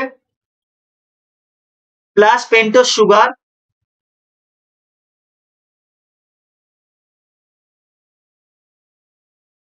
Plus phosphate. এই তিনটে জিনিস নিয়ে একটা নিউক্লিওটাইড তৈরি হয়। এবার আবার একটা জিনিস দেখো, এই যে নাইট্রোজেন বেস আর পেন্টোজ শর্করা এই দুটোকে একত্রে নিউক্লিওসাইড বলে। এখানে তোমাদের কনফিউশন তৈরি হয় কোনটা নিউক্লিওটাইড আর কোনটা নিউক্লিওসাইড। মনে রাখবে একটা নিউক্লিওটাইডের মধ্যে নাইট্রোজেন বেস আছে, পেন্টোজ শর্করা আছে, ফসফেট আছে। কিন্তু একটা নিউক্লিওসাইডের মধ্যে শুধুমাত্র নাইট্রোজেন বেস আর পেন্টোজ শর্করা আছে, ফসফেট নেই। মানে এই দুটো মিলে যেটা তৈরি হবে সেটা হচ্ছে কি নিউক্লিওটাইড।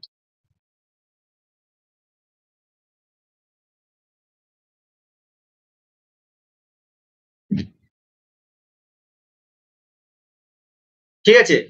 এই দুটো মিলে যেটা তৈরি হলো কি, এটা হচ্ছে নিউক্লিওসাইড।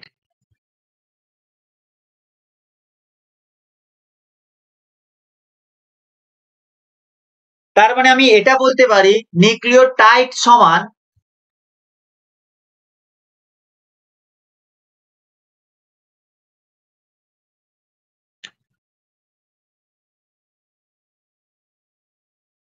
নিউক্লিওসাইড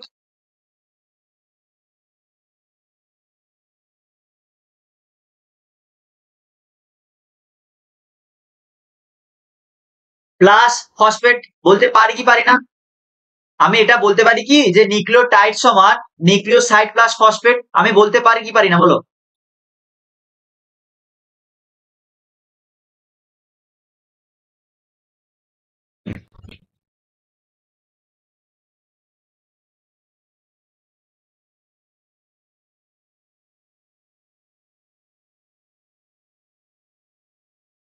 আচ্ছা তার মানে এবার এবার এটাও বলতে হবে, তার মানে কি নিউক্লিওটাইডের মধ্যেই নিউক্লিওসাইড পড়ছে। তার মানে দেখবে নাইট্রোজেন বেস পেন্টোজ শর্করা এই দুটো মিলে তৈরি হচ্ছে নিউক্লিওসাইড। নাইট্রোজেন বেস আর পেন্টোজ শর্করা এই দুটো মিলে হচ্ছে নিউক্লিওসাইড। তার মানে নিউক্লিওসাইড প্লাস ফসফেট মিলে নিউক্লিওটাইড। এবার কিছু নিউক্লিওসাইডের এক্সাম্পল। নিউক্লিওসাইডের এক্সাম্পল কি মনে রাখবে, যে আমাদের যে নাইট্রোজেন বেস গুলো আছে, এখানে কি আছে? নাইট্রোজেন বেস প্লাস পেন্টোজ শর্করা। নাইট্রোজেন বেস প্লাস পেন্টোজ শর্করা এই দুটো মিলেই নিউক্লিওসাইড তৈরি হয়। এবার দেখো অ্যাডিনোসি অ্যাডিনিন আছে। যে নাইট্রোজেন বেস গুলো ছিল পরপর আমি লিখবো, নাইট্রোজেন বেস গুলো ছিল পরপর আমি লিখবো।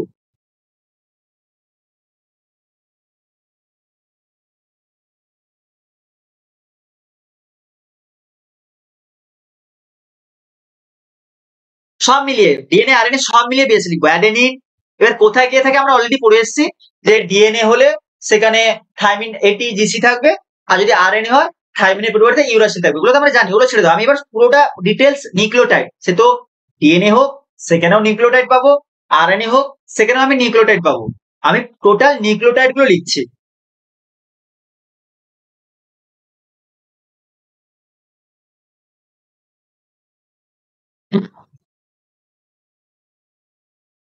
Adenine, guanine, thymine, cytosine, uracil, সমস্ত নাইট্রোজেন বেস লিখেছি। আমি কি বলেছি একটু আগে, যে নাইট্রোজেন বেস তার সাথে যদি পেন্টোজ শর্করা ম্যাচ করে, না এই যে এখানে লেখা আছে নাইট্রোজেন বেস তার সাথে নাইট্রোজেন বেস আর তার সাথে যদি পেন্টোজ শর্করা অ্যাড হয় তাহলে তৈরি করবে নিউক্লিওসাইড, তাহলে নিউক্লিওসাইড তৈরি হবে। তারপরে অ্যাডেনিন হচ্ছে একটা নাইট্রোজেন বেস, এই নাইট্রোজেন বেস অ্যাডেনিনের সাথে যোগ হবে কি পেন্টোজ শর্করা।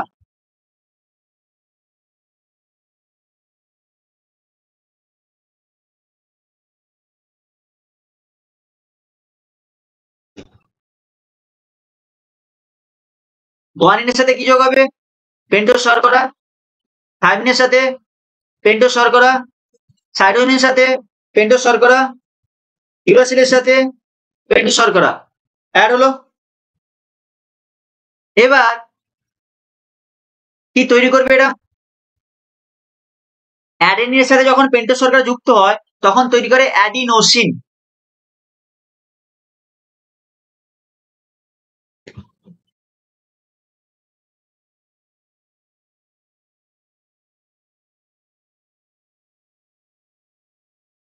গুয়ানিনের সাথে যখন পেন্টোজ শর্করা যুক্ত হয় তখন কি তৈরি করে, তখন তৈরি করে গুয়ানোসিন।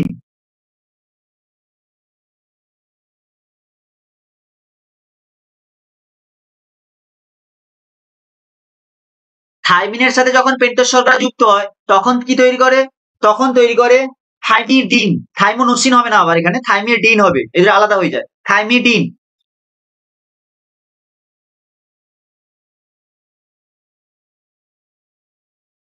সাইটোসিনের সাথে যখন পেন্টোজ শর্করা যুক্ত হয় তখন তৈরি করে কি, তখন তৈরি করে ইউরিডিন।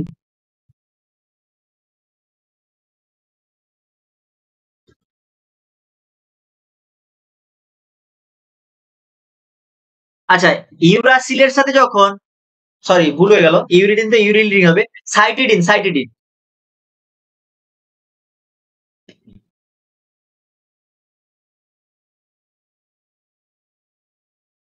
সাইটোসিনের সাথে যখন পেন্টোজ শর্করা যুক্ত হবে তখন তৈরি হবে সাইটিডিন।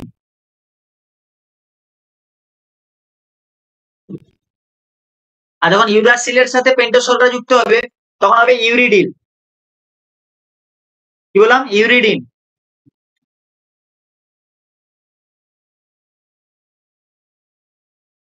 আর এখানে একটা জিনিস লক্ষ্য করো, আমি লিখেছি কি adenosine, guanosine, thymidine, cytidine, uridine. এগুলো যুক্ত হয়েছে কি করে, নাইট্রোজেন বেস আর পেন্টোজ শর্করা দিয়ে।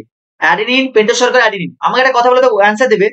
এই adenosine, guanosine, thymidine, cytidine, uridine, এই জিনিসগুলো, এই যে 1 2 3 4 5টা, এরা কি, এরা নিউক্লিওসাইড নাকি নিউক্লিওটাইড?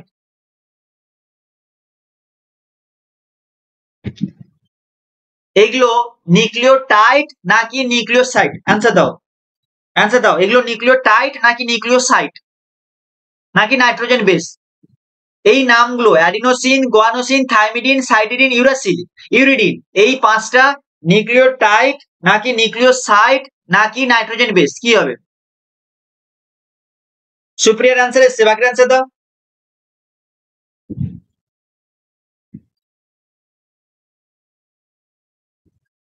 যদি অ্যান্সার ঠিকঠাক আছে তাহলে বুঝো বুঝতে পেরেছো, নাহলে গল্প বুঝতে পারো না।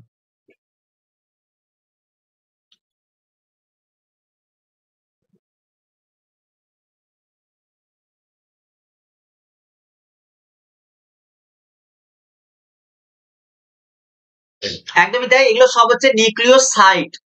এই সবটা কটা কি কিসের এক্সাম্পল, নিউক্লিওসাইড। এরকম কোশ্চেন দেয়, তোমাকে দেবে নিজের বললো অ্যাডিনোসিন, গুয়ানোসিন, এরা নাইট্রোজেন বেস নাকি নিউক্লিওসাইড নাকি নিউক্লিওটাইড?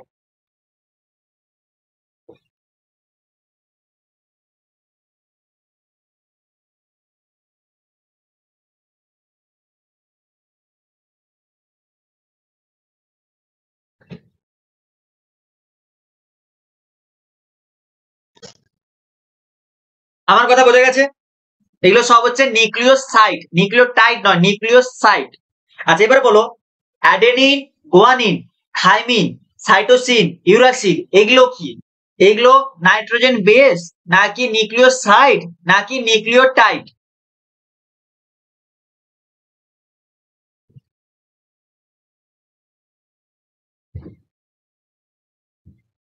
বলো।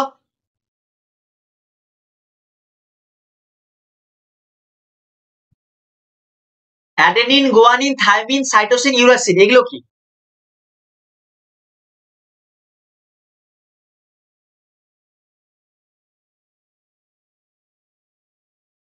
হুম, একদমই তাই। এগুলো হচ্ছে পেন্টোজ সুগার, ঠিক আছে? এগুলো হচ্ছে নাইট্রোজেন বেস। সুমনার অ্যান্সার একমাত্র এসছে এগুলো হচ্ছে নাইট্রোজেন বেস, সুপ্রিয়ার অ্যান্সার এসছে।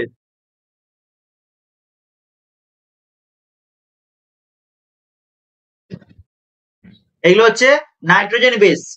এই নাইট্রোজেন বেসের সাথে পেন্টোজ শর্করা যুক্ত হলেই তৈরি হবে নিউক্লিওসাইড। এবার একটা জিনিস লক্ষ্য করো, আমাকে যদি এই নিউক্লিওসাইড থেকে নিউক্লিওটাইড বানাতে হয়, তাহলে আমাকে কি করতে হবে? আমাকে এই নিউক্লিওসাইড থেকে আমাকে এই নিউক্লিওসাইড থেকে যদি নিউক্লিওটাইড বানাতে হয়, তাহলে আমি নিউক্লিওসাইড থেকে ফসফেট যোগ করে দেবো। ফসফেট যোগ করে দেবো, হ্যাঁ কি না? হ্যাঁ কি না?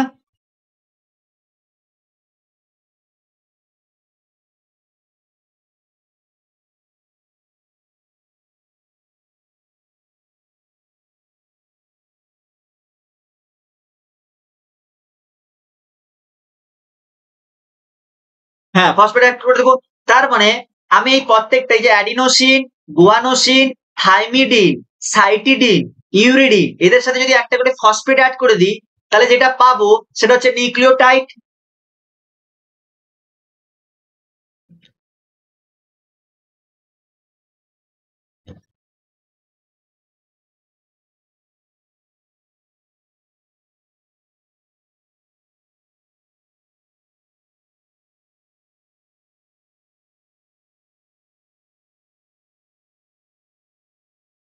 আরে কি টিপে দিলাম?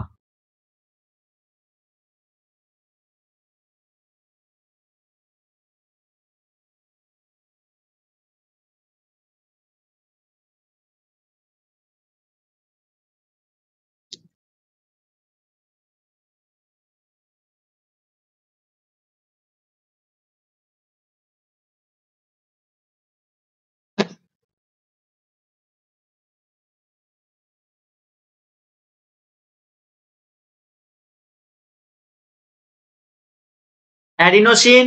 তো লেখা শুরু করো এক এক থেকে। অ্যাডিনোসিন, এগুলো তোমাদেরকে এত ধরে ধরে পড়ানো হচ্ছে, এখান থেকে কোশ্চেন আসে, ধরে ধরে পড়ানো হচ্ছে। আশা করি তোমাদের আমার পড়ানো ভালো লাগছে। আচ্ছা, যাদের পড়া কি ভালো লাগছে, আমি একটু জল খেয়ে তোমরা একটু বলবে। তোমাদেরকে এত যা পড়ালাম, তোমরা কি আমার পড়া বুঝতে পারছো? মানে পড়া কি ভালো লাগছে? পড়া ভালো লাগছে কি, হ্যাঁ কি না?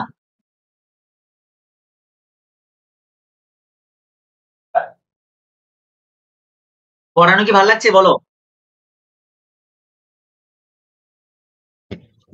I need feedback.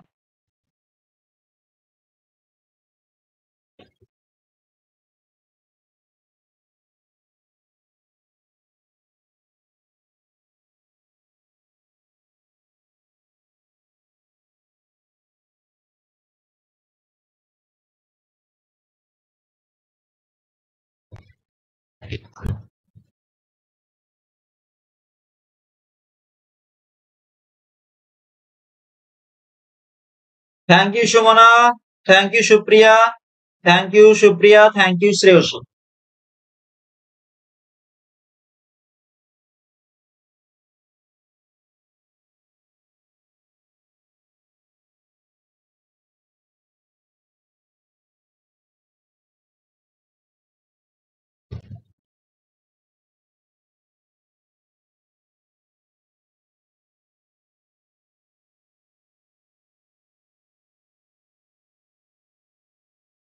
Thank you Laboni.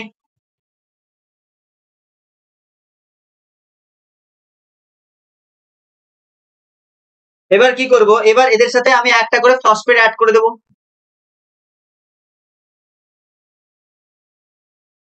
আর লিখছি না, আমি ডট দিয়ে যাচ্ছি। অ্যাডিনোসিনের সাথে যদি আমি ফসফেট অ্যাড করে দিই তাহলে যেটা পাবো সেটা কি, অ্যাডিনোসিনের সাথে যদি আমি ফসফেট অ্যাড করে দিই তাহলে যেটা পাবো সেটা হচ্ছে অ্যাডিনোসিন মনোফসফেট, মানে AMP।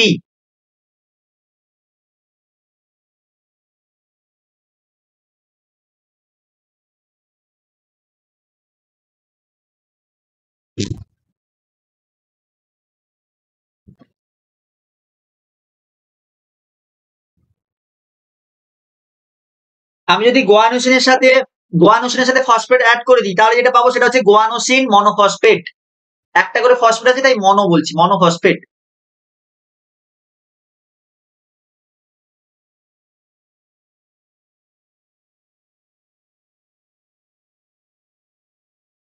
মানে GMP।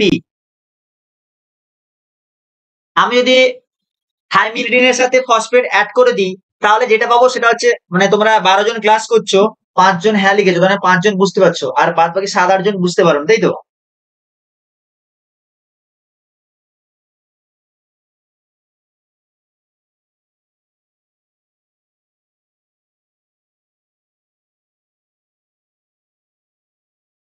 থাইমিথিন মনোফসফেট মানে TMP, তাই তো?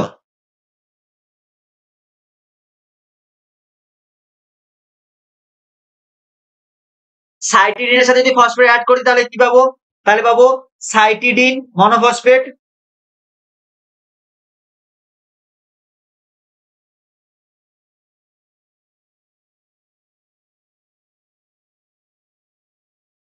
মানে CMP। আচ্ছা, আর আমি যদি ইউরিডিনের সাথে ফসফেট অ্যাড করে দিই তাহলে কি পাবো, ইউরিডিন মনোফসফেট।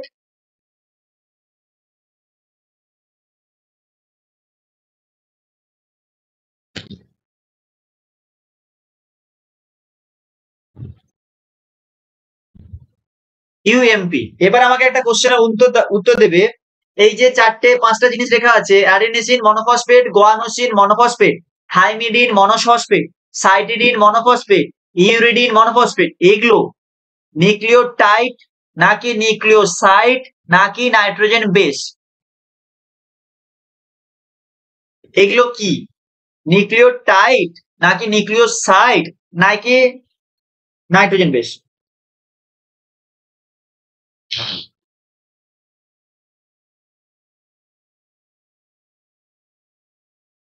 একদমই তাই, এগুলো সব হচ্ছে নিউক্লিওটাইড। এগুলো সবই কি, এগুলো সবই হচ্ছে নিউক্লিওটাইড।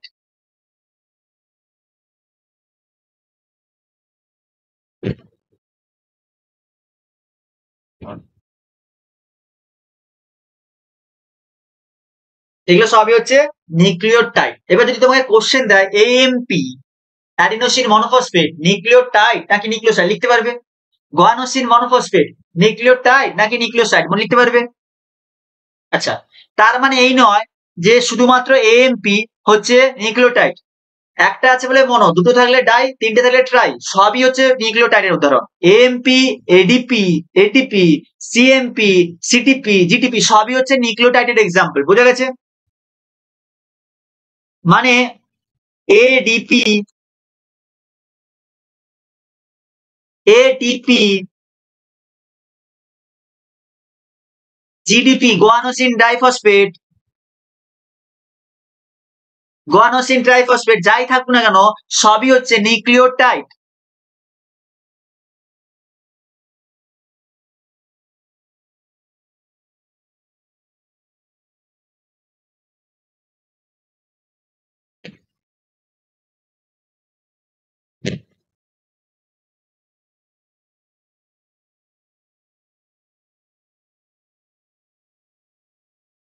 ডি আছে দুটো ফসফেট থাকলে ডাইফসফেট, তিনটে আছে, টি আছে মাঝে যে টি আছে সেটা এম থাকলে মনোফসফেট, ডি থাকলে ডাইফসফেট দুটো ফসফেট, টি আছে মানে ট্রাইফসফেট তিনটে ফসফেট আছে।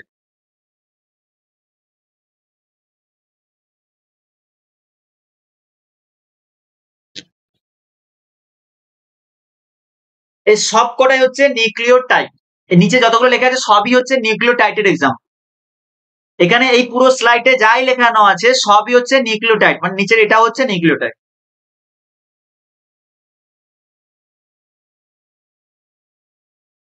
তাহলে যদি কোশ্চেন হয় ATP adenosine triphosphate, ADP adenosine diphosphate, এগুলো কি নিউক্লিওটাইড নাকি নিউক্লিওসাইড? এগুলো সবই হচ্ছে নিউক্লিওটাইডের উদাহরণ। মনে রাখবে এমপির উপরে যাই হবে না, ডি তো উপরেই হলো, সেটাও নিউক্লিওটাইড, তার উপরে যে তিনটে সেটাও নিউক্লিওটাইড।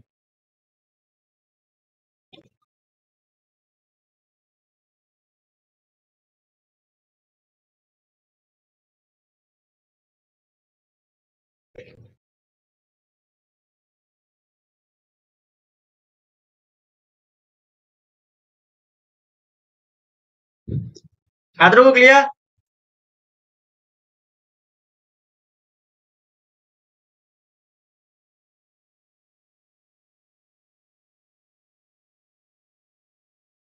আচ্ছা চলো, এরপরে আমরা কি পড়বো? এরপরে আমরা পড়বো যে ডিএনএ আর আরএনএ এই দুটো স্ট্রাকচারের মধ্যে ডিফারেন্স কোথায়, পার্থক্য কোথায়।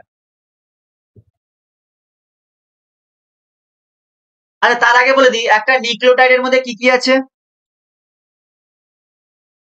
একটা যে নিউক্লিওটাইড, এই নিউক্লিওটাইড স্ট্রাকচারের মধ্যে আমরা কি কি দেখতে পেলাম? পেন্টোজ শর্করা দেখতে পেলাম।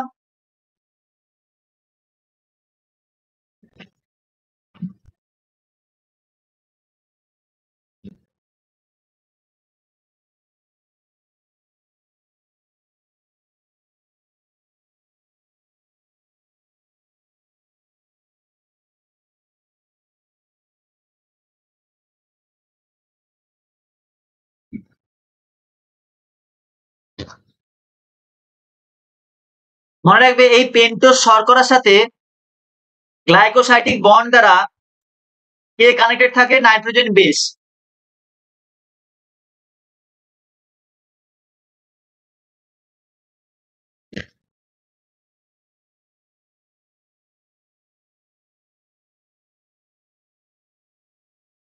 আমি কি বললাম? আমি বললাম পেন্টোজ শর্করা নাইট্রোজেন বেসের সাথে কোন বন্ড বা কোন বন্ড দ্বারা যুক্ত থাকে? মনে রাখবে এটা হচ্ছে গ্লাইকোসাইডিক বন্ড।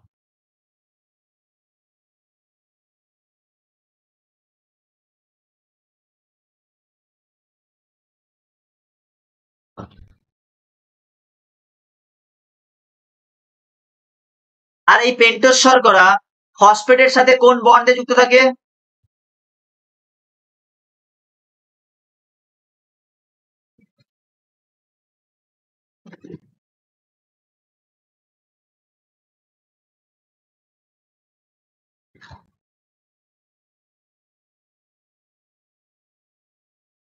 পেন্টোজ শর্করা ফসফেটের সাথে কোন বন্ডে যুক্ত থাকে? সেই বন্ডটা হচ্ছে কি? ফসফোএস্টার বন্ড, ফসফোএস্টার বন্ড।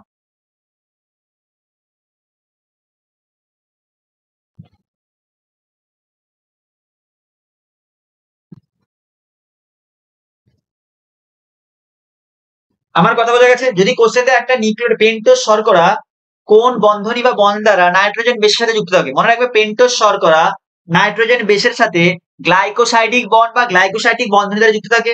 যদি কোশ্চেন দেয় পেন্টোজ শর্করা ফসফেটের সাথে কোন বন্ডে যুক্ত থাকে, সেটা হচ্ছে ফসফো এস্টার বন্ড। এতটুকু ক্লিয়ার?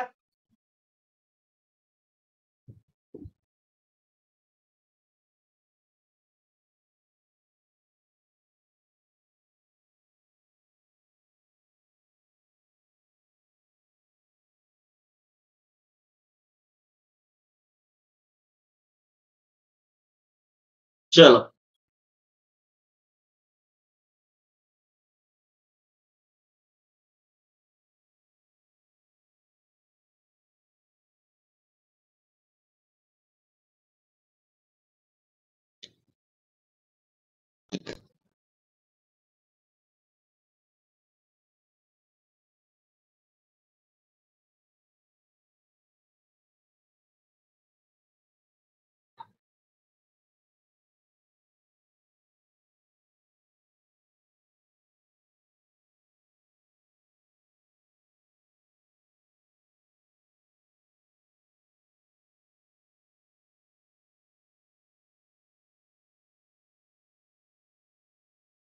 ছেড়ে দাও।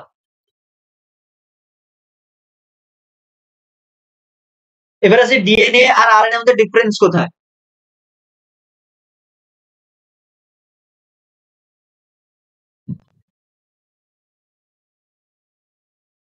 বলো, এক একটা করে ডিফারেন্স বলো, মেন ডিফারেন্স করবে। ফার্স্ট অফ অল, ডিএনএ হচ্ছে deoxyribo nucleic acid full form, আর আরএনএ হচ্ছে রাইবো নিউক্লিক অ্যাসিড।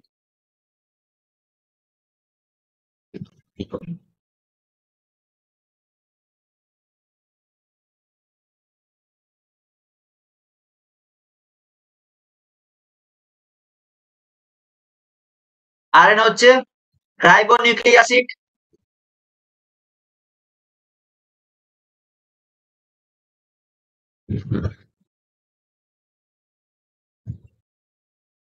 আচ্ছা, এই যে ডিএনএ, এই ডিএনএ এর মধ্যে, গুড ইভিনিং পদ্মাবতী, এই ডিএনএ এর মধ্যে কি থাকে?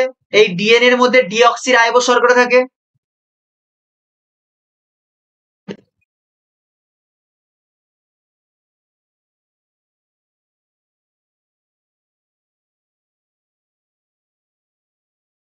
পেটের শর্করা 5 কার্বনিক শর্করা।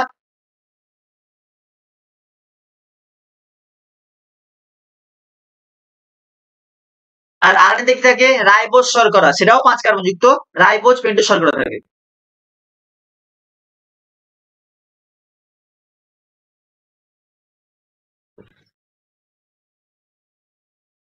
ডিফারেন্স কোথায় ডিঅক্সিরাইবোজ আর রাইবোজ শর্করা? ডিঅক্সিরাইবোজ রাইবোজের মধ্যে ডিফারেন্সটা হচ্ছে এখানেই, 2 নম্বর পজিশনে সুগারের 2 নম্বর পজিশনে কি থাকে না? কার্বনের মধ্যে হাইড্রোজেন থাকে না, অক্সিজেন অনুপস্থিত থাকে। 2 নম্বর কার্বনে অক্সিজেন অনুপস্থিত।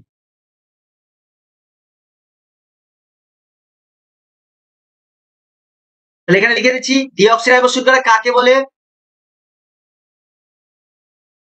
সুগারের 2 নম্বর পজিশনে, মানে সুগার মানে শর্করা,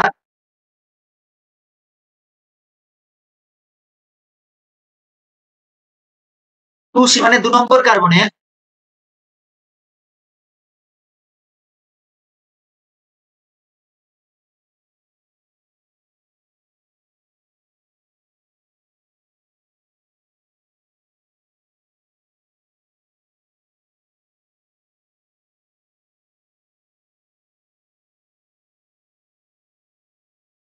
কোন গ্রুপ থাকে? হাইড্রোজেন গ্রুপ থাকে। ওএইচ গ্রুপ থাকে না, হাইড্রোজেন গ্রুপ থাকে।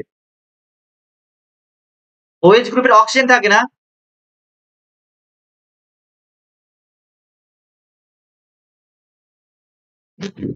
অক্সিজেন থাকে না, বা তার মানে কি শুধু হাইড্রোজেন থাকবে?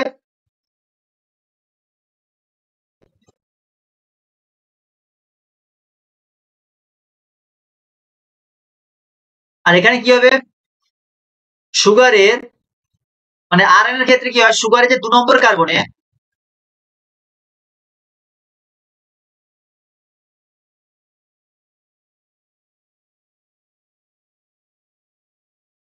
ওএইচ গ্রুপ থাকে।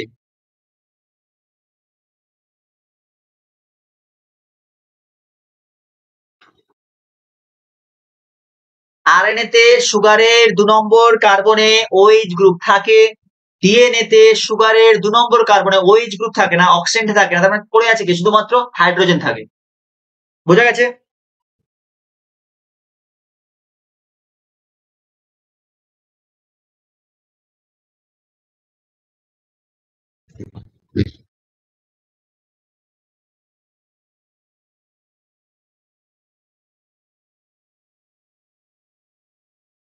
ডিএনএ তে যে নাইট্রোজেন বেস গুলো থাকে সেগুলো কি কি? ডিএনএ তে যে ডিএনএ তে যে নাইট্রোজেন বেস গুলো থাকে সেই বেস গুলো কি কি?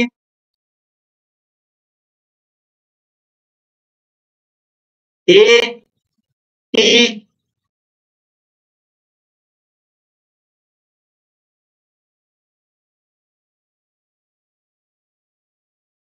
এ, জি, পিউরিন বেস এ, জি থাকে। আর পিউরিন বেস কি থাকে? থাইমিন, ইউরাসিল, নাকি থাইমিন, সাইটোসিন, এ, জি, টিসি। আর আরএনএ যে নাইট্রোজেন বেস থাকে, পিউরিন বেস একই, বারবার বলছি, পিউরিন বেস ডিএনএ হোক, পিউরিন বেস আরএনএ হোক, এ, জি থাকবে। অ্যাডেনিন, গুয়ানিন দুটোর ক্ষেত্রে একই, পিউরিন বেস একই। প্রবলেমটা হচ্ছে পিরিমিডিন বেসের ক্ষেত্রে। ডিএনএ তে পিরিমিডিন বেস থাইমিন আর সাইটোসিন, আরএনএ তে পিরিমিডিন বেস ইউরাসিল আর সাইটোসিন, মানে থাইমিনের পরিবর্তে ইউরাসিল থাকে।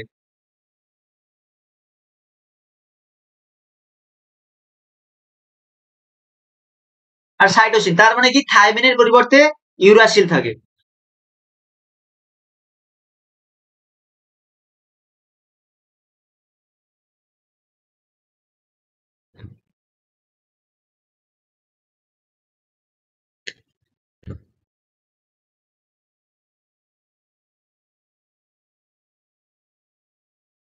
এতটুকু বোঝা গেছে? এতটুকু বোঝা গেছে?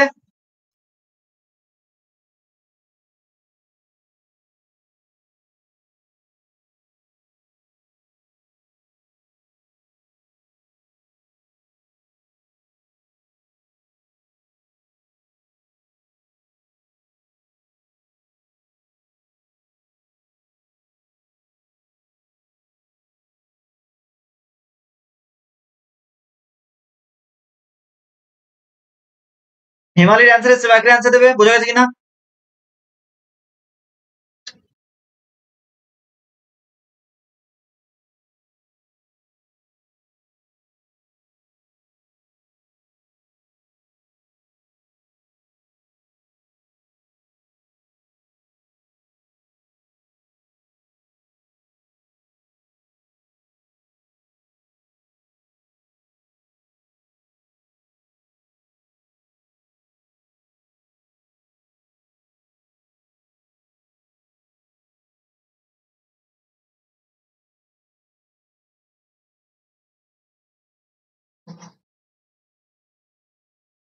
তাহলে বলো, পেন্টোজ শর্করা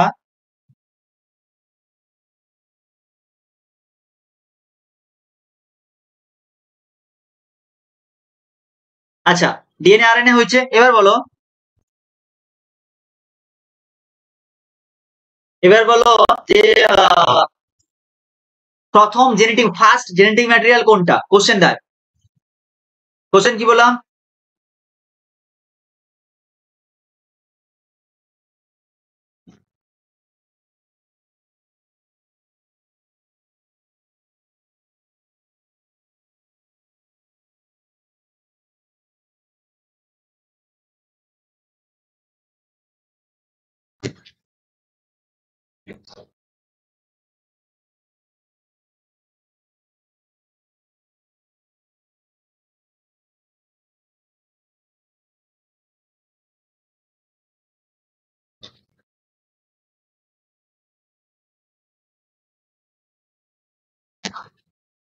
ফার্স্ট জেনেটিক ম্যাটেরিয়াল কোনটা? ডিএনএ, আরএনএ নাকি প্রোটিন?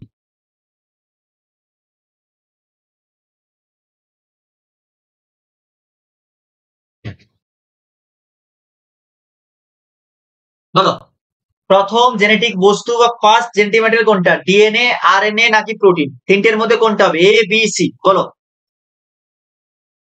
অপশন এ বি নাকি সি, কোনটা হবে? ফার্স্ট জেনেটিক ম্যাটেরিয়াল কোনটা? ডিএনএ, আরএনএ নাকি প্রোটিন?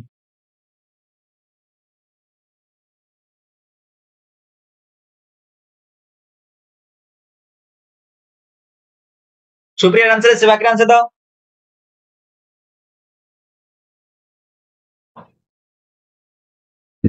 পদ্মাবতীর আনসার এসছে, বাকিরা ভুলভাল আনসার দিচ্ছে সব।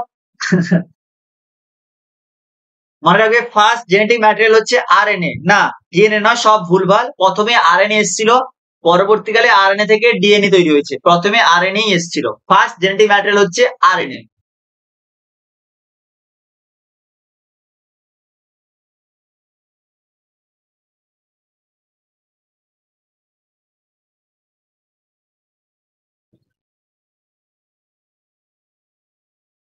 মনে থাকবে, ফার্স্ট জেনেটিক ম্যাটেরিয়াল হচ্ছে কি? আরএনএ, না না ডিএনএ নয়, সব ভুল। ফার্স্ট জেনেটিক ম্যাটেরিয়াল, প্রথম জেনেটিক ম্যাটেরিয়াল, এটা কোশ্চেন ছিল কিন্তু, ফার্স্ট জেনেটিক ম্যাটেরিয়াল কোনটা? এটা হচ্ছে আরএনএ।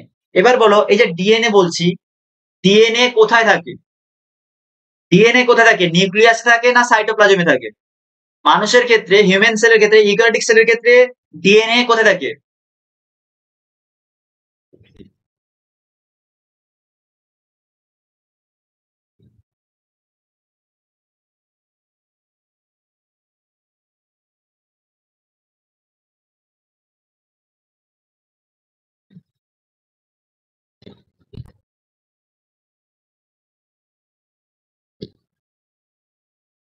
কোন জেনেটিক বস্তু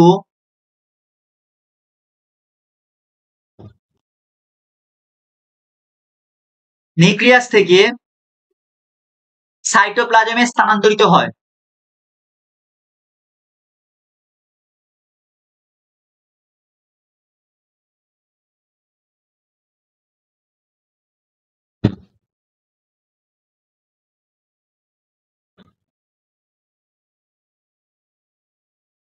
বলো, অপশন দিচ্ছি।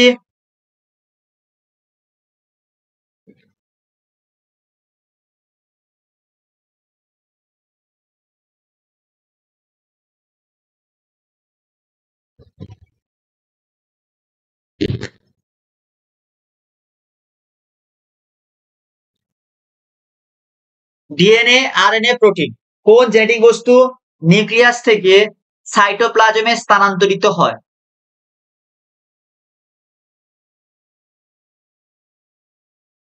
বলো।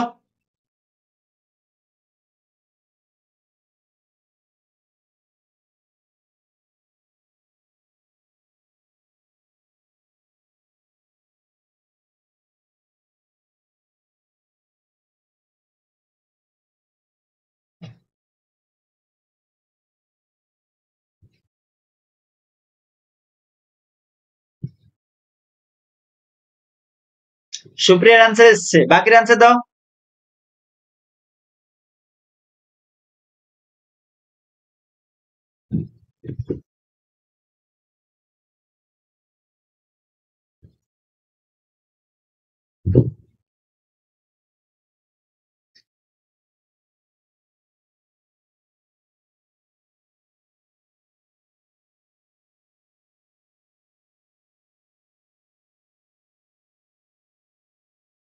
না, ডিএনএ হবে, ডিএনএ হবে। কারণ ডিএনএ জেনেটিক বস্তু নিউক্লিয়াসে থাকে, নিউক্লিয়াসের মধ্যে ডিএনএ জেনেটিক বস্তু, আমাদের জেনেটিক বস্তু কি ডিএনএ, সেই ডিএনএ কোথায় থাকে? নিউক্লিয়াসে থাকে।